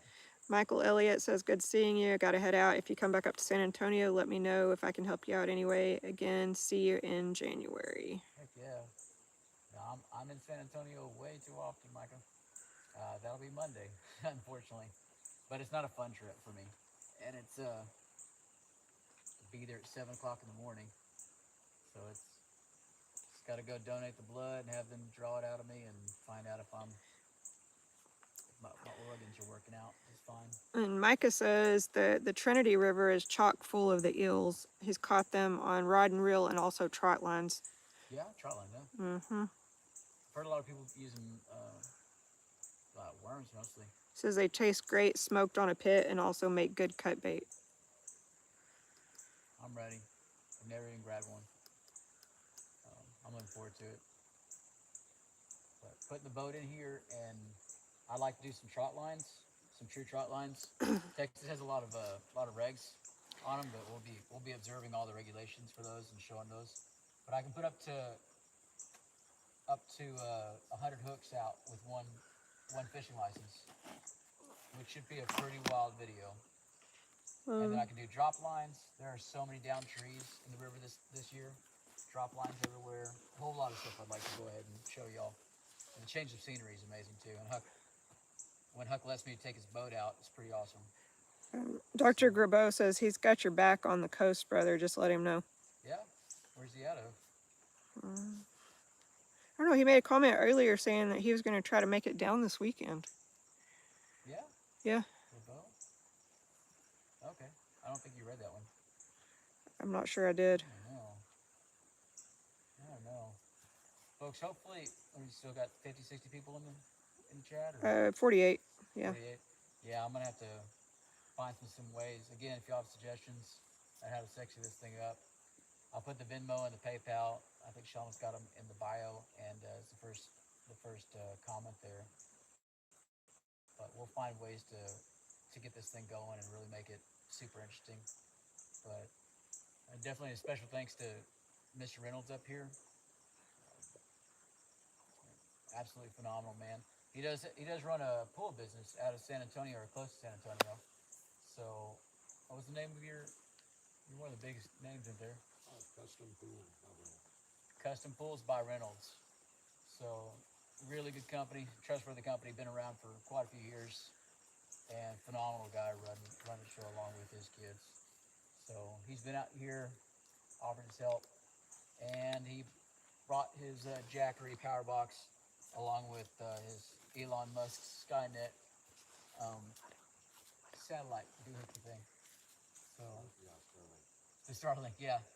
So, this is the first time I've gotten to use one. If we can get the viewership up, and fortunately donations here, I got to figure out how to do this and make it more interesting. But if we can justify these live streams after a while, then that'll take care of the monthly and then the initial setup fee, and make it where we could go ahead and make this thing a reality year round. Because I would definitely like to do more of this stuff. So hopefully y'all enjoy it, and hopefully y'all have some ideas. Definitely a bust when it comes to the fishing right now, though. All the little bitty guys are out here. Y'all still have a little bit of light in the shot? A little bit. Yeah, it looks good. Yeah. Those of y'all that know, I've got oil and stuff in my eyes, inside my eyes. So Somebody just asked about that. They said they watched you years ago, and the last they knew you were losing your eyesight. How are you doing? it looks super dark right now. So anywhere there's trees, it looks pitch black, and then I can see the silhouette of the sky. That's who that was. Huh? Dr. Grabeau. He says, I'm the unreliable and the face of disappointment, LOL, pro wrestler in training. That's Josh. Doctor. What is that? You're like your heel name? Is that what you are now? Turkeys are across the river. Hopefully they fly across right now. Yeah, I would not have guessed that one. I kind of thought maybe that was him. Yeah, Josh, give me a holler later on. Make sure so we can buy some groceries and make sure if you're coming. There's still quite a few other people that are on the fence, but trying to get out here, so it should be Should be a good time. Beautiful weekend. Until the animals are all around. And maybe, just maybe, the fish will show up. So, we'll see. We'll see. But, yeah, for those of you with the eyesight thing, the left eye only barely works, but it's very dark. I can see a little bit of reflection off the water, where it's reflecting the sky and my white pole and then silhouette. There's not a whole lot of more contrast whenever it starts getting dark. So, I would like to be able to take the boat out at nighttime again someday, but I think that's going to have to be night vision goggles eventually, once they're not magnified, before I get to take that on again. We'll see. Except for the future. I used to be on the boat at nighttime all the time, and now it's kind of lost to me at the moment. Glad y'all are watching though.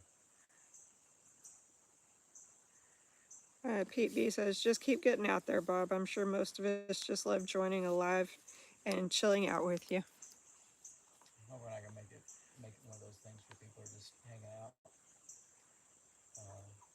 Again, better fishing sometimes, but just trying to think of when I was a teacher, putting something there on the side, on the screen while I was grading papers, listening to live streams or listening to podcasts. And it's that extra thing. I could imagine watching somebody do this, talking around, and then all of a sudden saying fish on, and then you just shift your attention over and just wait to hear something like that, and then watch where they pull out. Not just little dinky catfish like I've been pulling out, but some true trophies are in this river. They just don't get caught on command, unfortunately. Every time I put expectations on them, they let me down. Dude Andrew Dude says there might only be 50 of us tonight, but it's already a great place to hang out. They're enjoying it. I'm gonna try to do this again in 2 weekends, or we'll get to it. We'll figure things out and see how this thing's working. About a month ago, they did upgrade our cell phone signals, so I'm not sure exactly how we're running, but without the Starlink, I don't think that we can do the live stream. So we'll look into being able to finance and pick up a rig and knock that stuff out. Because, yeah, if y'all have advice on this stuff, what y'all would like to see more of, more activity. Again, if y'all are my YouTuber guys, if y'all are survivalists out here in Texas, y'all like to become part of this thing and come do a guest appearance, come do a talk, kind of like they do with a lot of these other podcasts. Come on down. We'll do some fishing, do some talking, and be an easy way to collaborate without a whole lot of setup. Easy. So, and hopefully there'll be fish. So that's one of the things. We get a campfire going out here. The fish actually cooperate. I could definitely enjoy throwing a big fish on the fire and grilling it over the coals with the live stream going. It'd be fun. Everything's fine on its way to bed right now. Hearing all the turkeys get up their roosts. Do you have any more questions, guys? Anything, any more feedback? What y'all like to see? I think some hurricane lanterns out here with a little bit of flame, but we are in a major burn ban right now. So somebody's not doing the rain dances enough. You know who you are. Very disappointed. You're going silent, aren't they? They're staying steady, but yeah, nobody's talking though. Oh, yeah. Yeah. I'll figure out how to make this thing more captivating and get better at this stuff, and start throwing out some stories about anything. The more y'all can give me as far as feedback of what y'all want to hear. Y'all want to hear humorous stories or survival stories or information, whatabouts, what ifs, anything like that. I know it's a lot to ask right up here, but as we do these things more, hopefully you'll be going through your weeks thinking, and then come up with some good premises for some questions that you might not have anything but Reddit to ask. And you know, when you ask the internet, you get internet answers. So entertaining as that might be, it's probably not going to be helpful. So we'll see about Um, it. so Josh says, in regards to the rain dances, I'm only half all right. I'm trying, but my dance moves are terrible. And then Micah says, what strength of test line do you prefer? So I am being legally blind. I used to love the braided wire, the braided line. Um, it is dangerous stuff, but now that my eyesight's terrible, I can't depend upon that in a survival situation anymore. Just it's too thin. I can't see it, and the knots tie themselves up, and just can't mess with it. So I typically run 80-pound tests on the river, in the ocean at least 80-pound test, and that way I don't lose any of my rigs. Um, Even swimming out here, and I'm miles and miles and miles away from anywhere anybody would be fishing, I still find fishing line tied up on logs as they come down the river. Um, I remember being out at nighttime with the lights and spearfishing, and fish and gar would have fishing hooks and line coming out of their mouth all over the place. And they would just be trailing that around forever because people broke off on them instead of going and jumping in. Or the fish broke off the line because they were running 10-pound tests. So personally, I've lost fish when I was younger. I don't want to lose fish ever again. I've had fish get tied off on a log under the water where I can't get to them and I know there's a fish on there. I will just get angry at myself and I will go down there and I will get my fish. Dumb as it may be, I'll go down there and get my fish because I can't stand not knowing what it is. I can't stand knowing that it might be dying down there. If I cut it off, I've just killed it. So I make it happen. I go after it. So 80 pound at least, and it's monofilament line. And that works well for me visually, tactile. I can untie the knots or tie the knots. That's what I use typically. So until I come across something new. We're about to lose light. So, We are. yeah. All right, last call, last 10 minutes, guys. I don't know how long the live stream's been going, but if you have any questions, throw them out there. But if you are here, which obviously you are, thank y'all for being a part of this. Live stream's been going almost 99 minutes. Hour and a half, Yeah. so not too long. Brian Frankie says limb lining would be a good series to talk about. Yeah, we're gonna do that this fall, this winter. Micah says blue crabs migrate up the Trinity River every September. Every one is a monster, 10 to 12 inches spine to spine. Where's the Trinity come out at? I don't know. Micah, can you tell us where that Trinity River comes out if you didn't hear that? I guess I could just Google it, but I mean, it sounds like something really cool to see, but really and truly, Shauna gets far too excited about crab meat. Yeah, I've got a dead cat on the mic right now, or you just hear her just breathing heavy right now. Ha ha ha.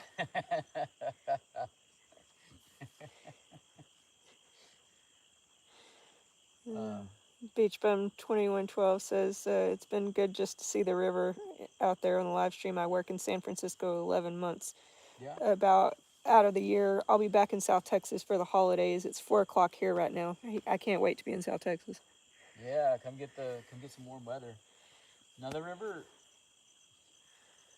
you'll see it next time. Hopefully it's cleared up, but it kind of looks yucky right now. So it's always changing. It's always changing. But you're not hearing any slams, smashes, pops, jumping out of the water. I don't hear any nutria coming out of the water down here and playing around. Well, I just said that, and now somebody just took off. Perfect timing. What was that? I don't know, but it was big. Yeah, it was big, and it just jumped. Yeah, like nutria big. So anyhow, things go bump in the night. But it's typically a lot more active out here. Things going on. It was right at the creek entrance. I can see the ripples. Yeah, yeah, it's probably nutria. Uh-huh. Because I haven't seen, they have not been coming out of their den over there, so I imagine they Yeah. probably relocated to the creek entrance over here. So we have an update from Martin Purvis about, he says, I've found somewhere near me that does biscuits and gravy. Yes, I've been researching this whole time. So he's going to go try him some biscuits and gravy, I hope. Welcome to living, Micah. I mean, I'm still not sure that it's going to be as good as our biscuits and gravy around the campfire. He still needs to come do that. But, I was in the hospital there, and I was watching these British people react to American food, which, yeah, most of it's going to be British food is. I don't think I'm saying anything really upsetting, but y'all's food is terrible. Everybody's like British food. All your chefs are French. All right, we don't put beans on toast. I don't understand. Anyhow. Well, they heard the splash in the background, and we're actually getting more people coming into the live chat right now. Yeah. It's picking up. I heard something down here as well. So we might turn on the flashlights. Yeah, let me go get the solar lights up here. Yeah. But what happens is the nutrients come out. I just start hearing a few more things start splashing, so the river might open up. She's got some lights she's gonna hook up. I'm gonna cross in front of you. But we'll be able to see here in just a bit. We'll be able to see the eyes. So the nutrias are like beavers, and we do have beavers in the river as well. I didn't believe anybody until they started showing me pictures, but there are now true beavers and nutria on the San Antonio River. So it gets pretty exciting out here, especially in summertime, springtime, whenever the mulberries are dropping and the pecans are dropping everywhere. The river comes alive. It's a very dangerous place to be at nighttime. So. Your headlamp. I've got a couple of solar lights, but they're not real bright. Yeah. So, but they'll give you some light for here. Yeah. We'll get better at this. There's some ambiance, some good campfire. Hopefully that's adding some glow. Oh, fancy. Oh. But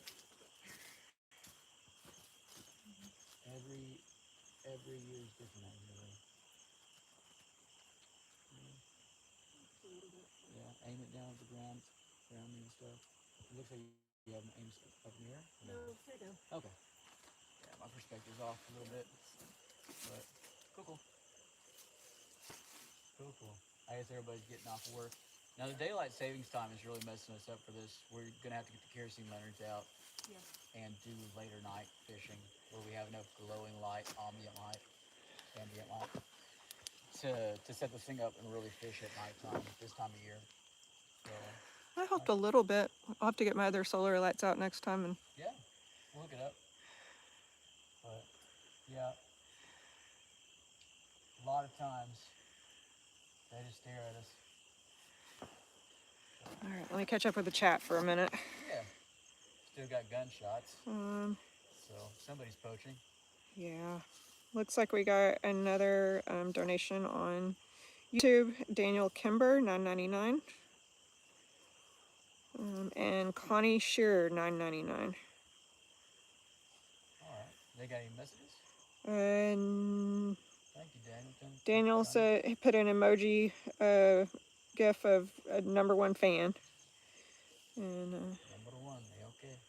yeah. Nice. Thank you. Thank you, Kimber. Appreciate it, Connie. Connie Shearer, yeah. Anything on that? No. No. Thank y'all, guys. Yeah, I appreciate it. We'll get more people in here. Take your suggestions and get this thing really rocking, and bring some more YouTube survivalists in to kind of have some interviews, catch some big fish, better fishing, and then rock this thing out. Get a lot more folks in here and really get it going. That's the idea. We're gonna keep on knocking stuff out. We are starting up the big videos again.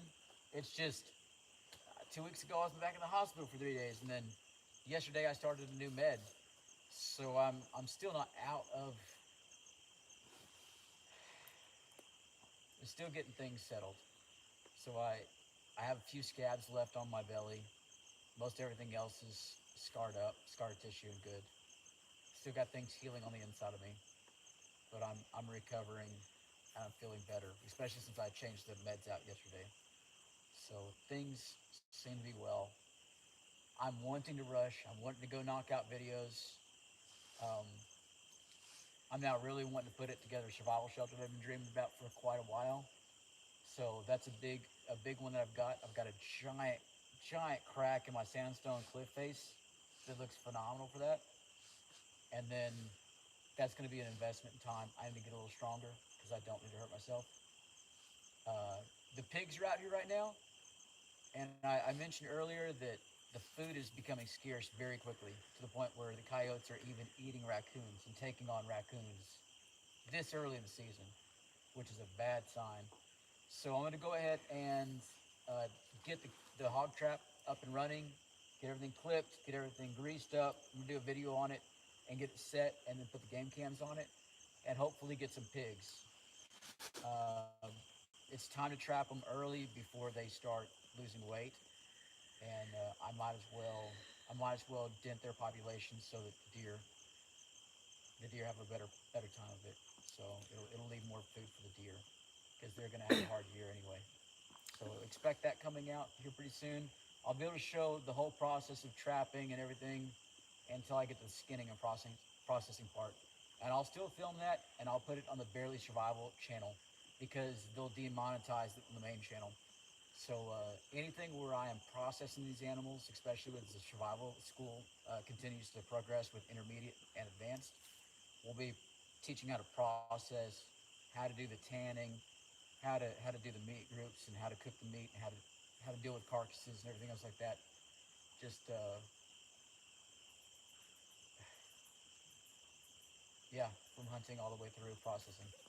Kind of on that same line, John Money says, "Do you eat the nutria?" I know some people do. I'd try it, I think. I have not gotten to eat a nutria yet. Um, I have not gotten to eat a nutria. I hear that they're all right. I've seen some documentaries on it. When I was when I was 11, before my grandfather died, when I was 12, I found a nutria skull on the creek, about a mile up the creek. I just found a nutria skull on a trail next to the creek, and I brought that thing with the orange. And this is way before the internet, everything else. And I brought those orange teeth and that skull to my grandfather, and he thought I was playing a prank. He tried to pull them teeth out. He didn't know what it was, but it was my first nutria skull. And then by the time I was 16, 17, I saw one and I got it from a 22, and I skinned and caped it all the way out. But at that age, I wasn't thinking eat the rat. That would come later. So that is on the menu. I do plan on eating the nutria, and the cape on them is just about like a beaver, very soft, very hydrophobic hair. Um, I look forward to tanning the skin and everything else on those nutria. Um, So Daniel put a comment with his donation. He says, "Your videos hit different and it's always great. So glad you're on the mend." And then, kind of along the lines of the nutria skinning and tanning stuff, Brian Frankie says, um, "Any plans on showing salting or long-term meat storage?" So, kind of, oh shoot, Brian's really wanting you to get into this. I know He needs to come hang out. he does. He really does. I think we all do after the summer. Yeah, Oh, it was a Brian. rough summer. You get out So here, Brian. so like the question changes depending on where you're at. If I'm in the desert, easy, easy all day long. Where I come from, zero humidity, so easy.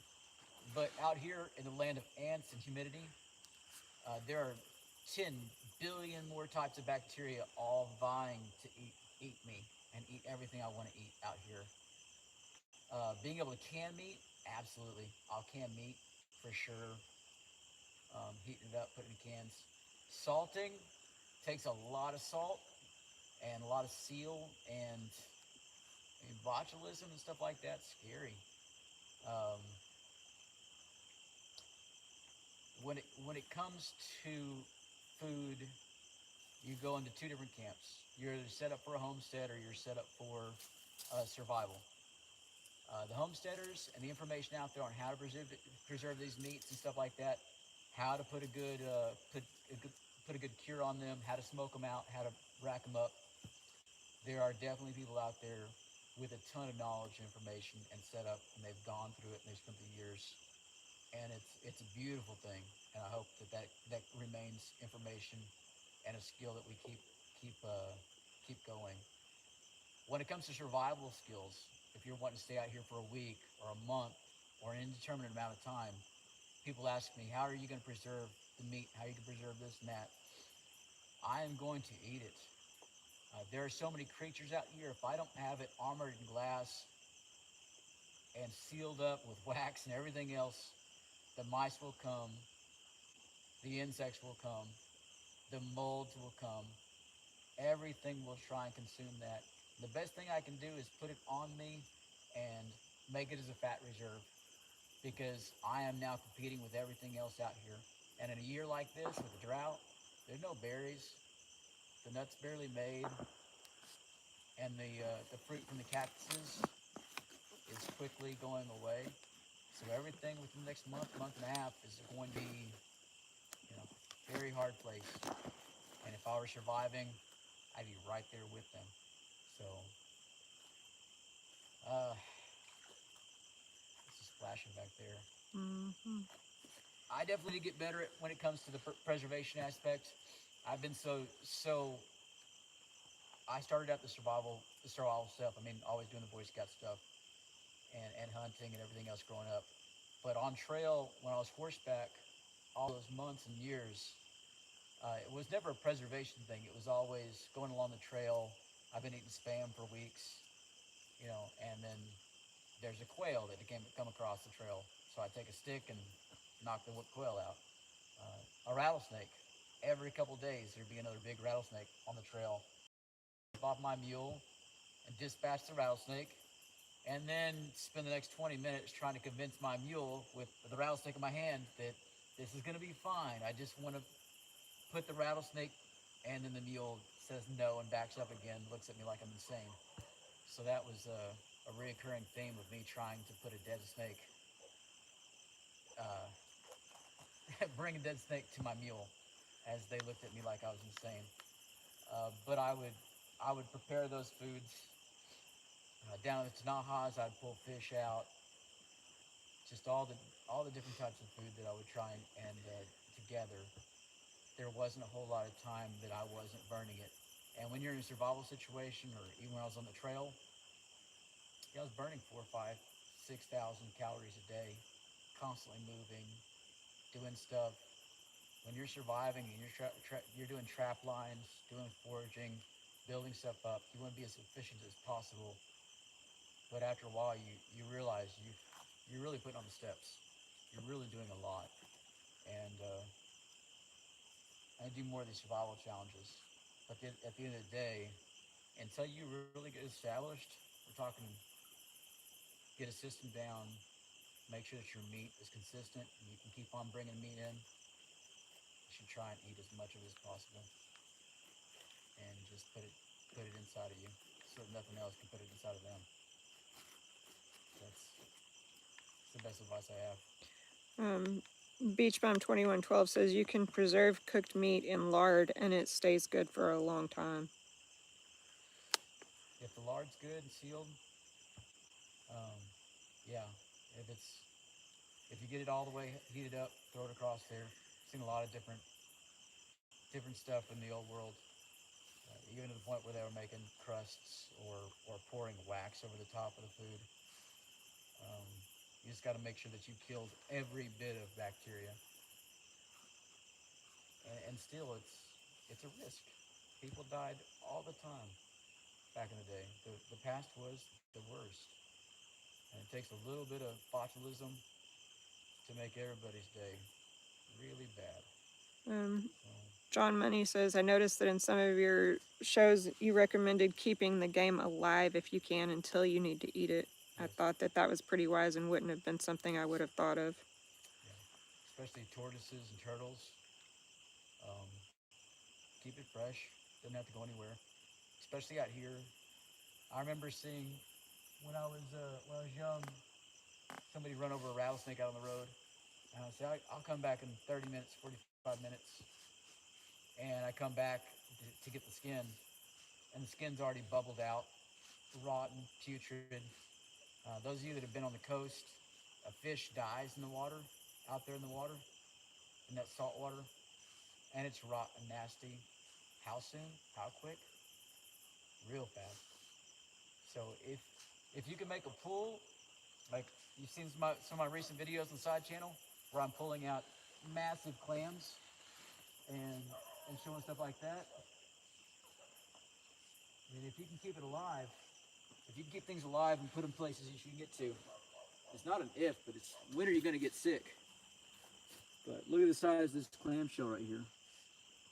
Bring it forward Yeah. and up just a bit to your left. There you go. A little bit more forward. There you go. But that's a medium-sized one. That's not the biggest one we have anywhere close to it. But look at that clamshell, and it's a 1/3 of an inch thick right here between my fingers. But that's a normal San Antonio River clam, and they can get much bigger, 2 to 3 inches Up a little longer. bit. There you go. So, you know where these things are? Being able to collect them, bring them in just like you would oysters, and put them close to the bank, centralize them, clams to stay alive without having really, really good filtration for a long time. We're talking survival. Don't go out there and do this with your local environment. But yeah, having food accessible is still alive. Pretty important. Reptiles live for weeks and weeks and weeks without food. So you make sure they got a little bit of water. But fish put in isolated pools. Clams put in areas where you got them netted, or you shove them in the bank where you can get to them easily. Even in the dead of winter, I'm not going to starve as long as I have the river, because I can step into it and pull 30, 40 pounds of clams out in a few minutes. Get out and get next to the fire again, dry off. So I definitely get tired of these clams, but I'm not going to die. Chris Fritz says, I live in Alaska now, and I got a chance to try mucktuck from Barrow, Alaska. It's whale blubber with the skin on, and it was actually pretty good. Where in Alaska is he? I'm not sure. Chris, where are you from in Alaska? Well, He says, seal oil with whitefish is good. Too much seal oil will give you the trots, though. LOL. I have not experienced that in Alaska, man. It's a lot of reindeer sausage going on there.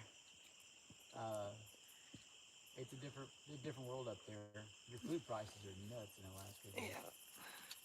And New Zealand is joining us. Rob Solomon from New Zealand says hello from I believe it's pronounced New Zealand. New Zealand. New Zealand. And they're wanting to update any fish tonight for the newcomers that have come into the chat. The only thing that was really biting were some little catfish, little guys. Something I pull up every 7th or 8th day. So the water is let me check these lines real fast. The water is a little cloudy. Oh, I might have a fish on here. The water's a little cloudy. It's typically a lot cleaner, but it's not looking that great right now. So it's not good. I spent all day down here cleaning stuff up, and the river just was not making a lot of noise. Hey, you're caught on weeds right below you again. Just hoping there was a little bit of a pool. Let me come look. The line around for a little bit. And Micah wants to know, why do gar roll at the surface of the water? They'll gulp. You see them rolling, or just coming up and swallowing air? He said roll at the surface. I've never seen one roll. Yeah, that might just be a local thing. Yeah. So they'll come up and open their mouth. Sometimes it's cool. A lot of times it's that primitive lung. So they'll come up every so often and touch. Now, if they get caught by a throw line, or heaven forbid, I have a seine that I take out there and they touch the net and get caught in the net, they'll grab a little piece of the net and just start spinning until they spin the whole net up into a giant mess. I've come back, especially when my grandfather's around, and he liked to throw really long throw lines out. And if a gar, 2-3 foot long gar, got caught on the end, it would spin and spin and spin, and it would spin itself until there was just a bit of a beak coming out and a bit of a tail, and it would be a massive ball of hooks and bank line. And at that point, you're looking at hours of, it's terrible. There's another splash back there. Yeah, so making sure you got a big old weight whenever you're messing around with gars is pretty important. Otherwise, they will spin up your line until all you want to do is just toss it in the trash can. Chris says he's from Wasilla. Wasilla. I'm not familiar with that. Alaska's a big old place. Come into Anchorage, Talkeetna. I don't remember all the names of places anymore. But beautiful area. I've got some friends that live up there these days. Well, now more. I got more friends that live up there now. But the Boy Scouts of America wanted to give me a job up there to run their guiding stuff for river rafting and everything else. But I like the sun. And twilight for half the year is not entirely sexy. When I showed up, I was like, why are the snowmobiles on top of Conex containers? And that's when I found out that I was dumb and that there's no such thing as a snowmobile. They're all called snow machines in Alaska. So anybody that thinks there's a snowmobile and not a snow machine, you've now been corrected. I don't understand. But yeah, they're all called snow machines in Alaska for some reason. Maybe he can shed some light on that. Brandon Mitchell says, do you have a favorite pocket knife? Leatherman. If I'm not doing crazy survival stuff, it's gonna be the Leatherman Wave. There's a lot of different models. Unfortunately, Leatherman Wave did a lot of good things with some models and absolute sin with some of the others. I'm right now rocking a Leatherman Surge. It's almost like they're not listening to anybody. They'll go and put some really amazing stuff on them and then decide that they want to, I don't know what they're deciding. I don't know. Probably somebody just flipping a coin out there. But right now I've got a saw blade on it that is so thin that it's all but worthless. And a whole bunch of other components that are busted off, broken, or lost. And it's pretty strange because Leatherman figured this out decades ago. And now all of a sudden they can't figure out how to get it figured out. I do not recommend Gerber. Gerber became too complicated when it comes to multi-tools.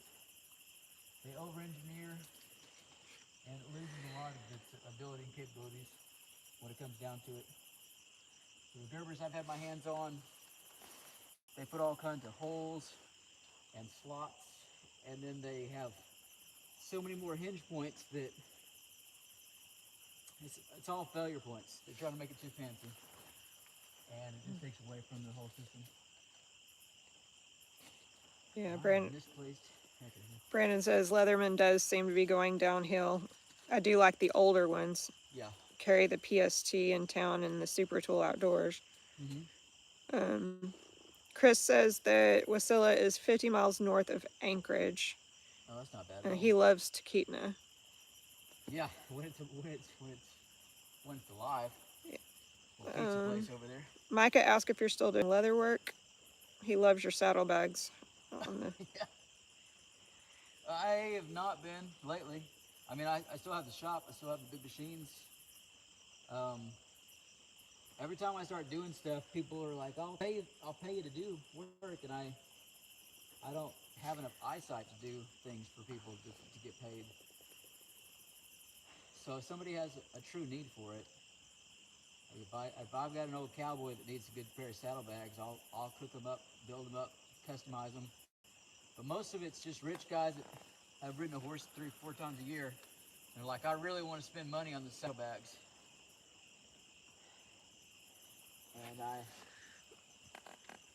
I want to use some. I want to give away stuff that's going to be used. You know. Johnny Money says, in your part of the country, are flathead catfish considered the best tasting? It seems they are wherever they are caught by most fishermen. I have not heard anybody communicate. So in Texas, people just fry catfish. Like I'll blacken them and cook them over the fire a lot. But here in Texas, catfish at the restaurants and everywhere else is fried always. And you know, you make sure you don't cook it inside the house because then it smells like catfish for the next month. Yeah. But I guess I need to go ahead and get 2 of them and cook them side by side because they've been so, I've never really been able to do a comparison per se. So we'll work on that here in the next couple of months. But when you fry things, it's really difficult to know. And that's really what we have when it comes to the restaurants out here. But I will have to look into that. I just like really big catfish where I can make big steaks out of them and blacken them and season them up. I like a lot of fish. Brandon Mitchell says, have you ever had the handles on your Bowie knife come loose? No, scales, never have. Never had to tighten them. The guard that protects your finger, that did come loose when I was a young boy because I was dumb and threw it at a tree. Not because I was angry or anything. I thought I could. I guess I watched Robin Hood or something. I don't know. But I rattled that thing loose at one time, and somebody did point out that there's a chip in the scale, that antler bone scale up near the top, up near the blade. So I'll have to look at that and see if I've got to fix it with some rosin or something. But it's a solid knife, very solid knife,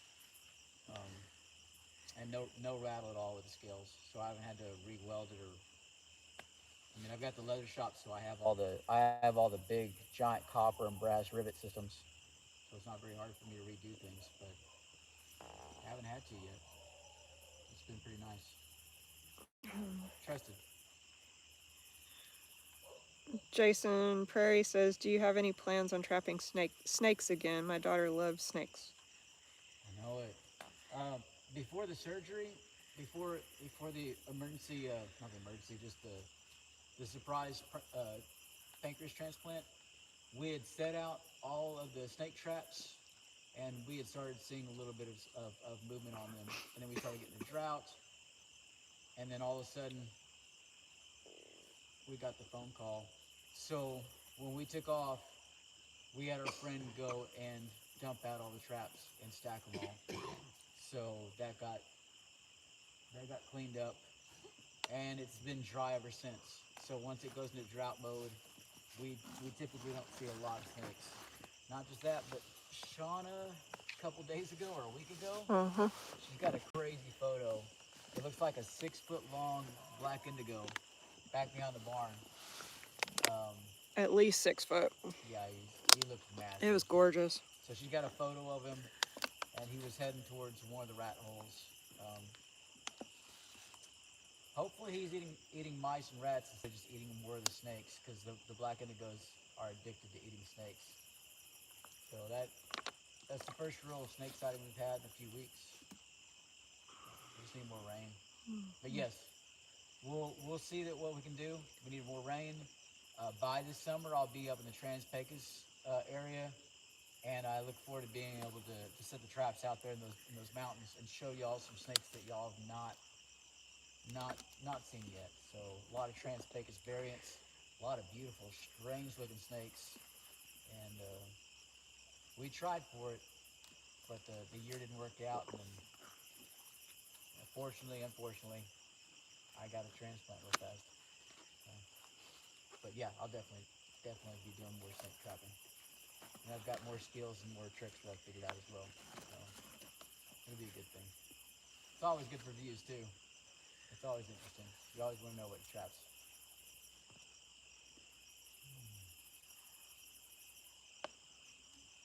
The fishing is bad. It is terrible. Man. Yeah, it's been a relaxing evening though. It's been nice. I know everybody on the live they're all inside their houses, nice and warm. I'm still out here, Nice and warm. nice and warm. It's cool though. They can walk outside in the summer where they live, and I cannot. This is true. So there's that. But 85, 90 degrees Thanksgiving Day is not strange here. Should be, but it is. So I just saw another comment earlier that Chris had posted. He's in Alaska now, but it says he grew up on the San Antonio River. How'd you get to Alaska, Chris? Probably by plane. Well, yeah. No,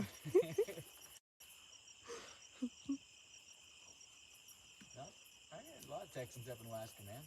Yeah, that's true. Yep. They still selling spam sushi at 7-Eleven? No. I spent a summer up there in the Denali area, in the interior. And then as a kid, I spent a couple summers around Chicken, Alaska, where we had some gold claims.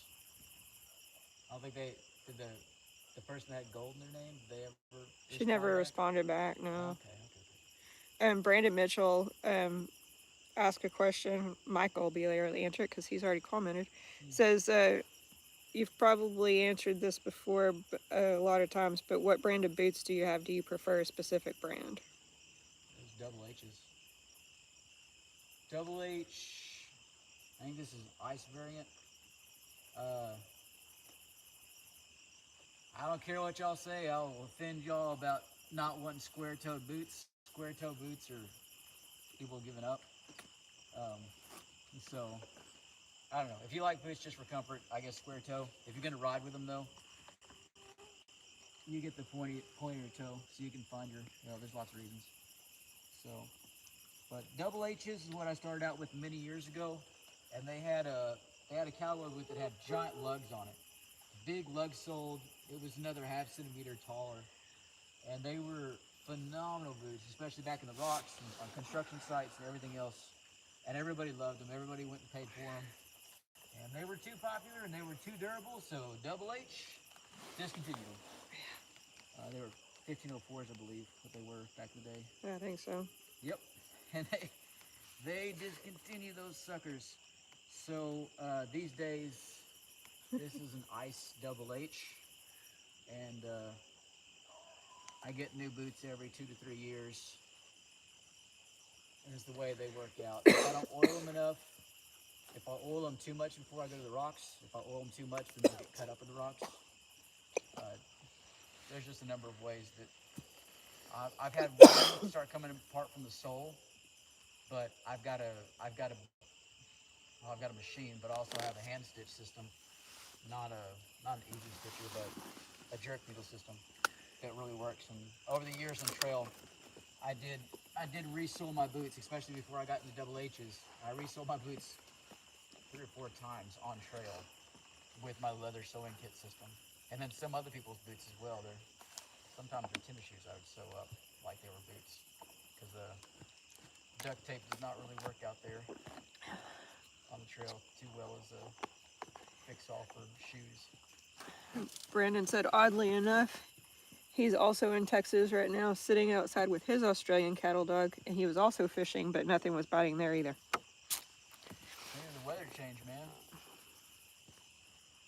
That is odd. Everybody's out here in Texas or Alaska. Yep. Or the UK. Chris said he was born in San Antonio. Born But in San Antonio. yeah. I was born in Monahans, Texas. Little bitty town. Yeah. A few years ago. And then married in Monahans, Texas. Yep. Full circle. A huckleberry. Everybody starting to wind down. I've got no action on my lines. I'm sure everybody's bored to tears and just being nice right now. You got a huckleberry right down behind you. Huckleberry. Did you enjoy tonight? Enjoy tonight. Group, I think it's about Huck's supper time. Thank y'all for being a part of this. Again, if y'all have any suggestions, please throw some comments down there in the comment section. Throw that thumbs up. Special thanks to Mr. Bobby Reynolds up here. Again, he owns and runs one of the best pool businesses down here in San Antonio, Floresville area. So, Thank you. custom pools by Reynolds. Yes, sir. Hey, Thank you. it's a good guess. But he's been out here. He's been a ton of help, a huge resource. He's been doing the homestead survival stuff for years. So I've been bouncing ideas off of him, and that's kind of the magic of coming out here and being around the campfire, is that everybody gets to share a little bit of their own wisdom, a little bit of their own experiences, and we all come out better for it. So if y'all can come out, if y'all are in the area and you can spare a weekend, check out the reservation list on bobhansler.com, and that's Eye of the Water Survival School. Come out and join us. Come join in the campfire. All the details and what you might have to bring and everything else as far as where we're at and what the program entails, all that's going to be found on the website, or you can contact us and ask us questions.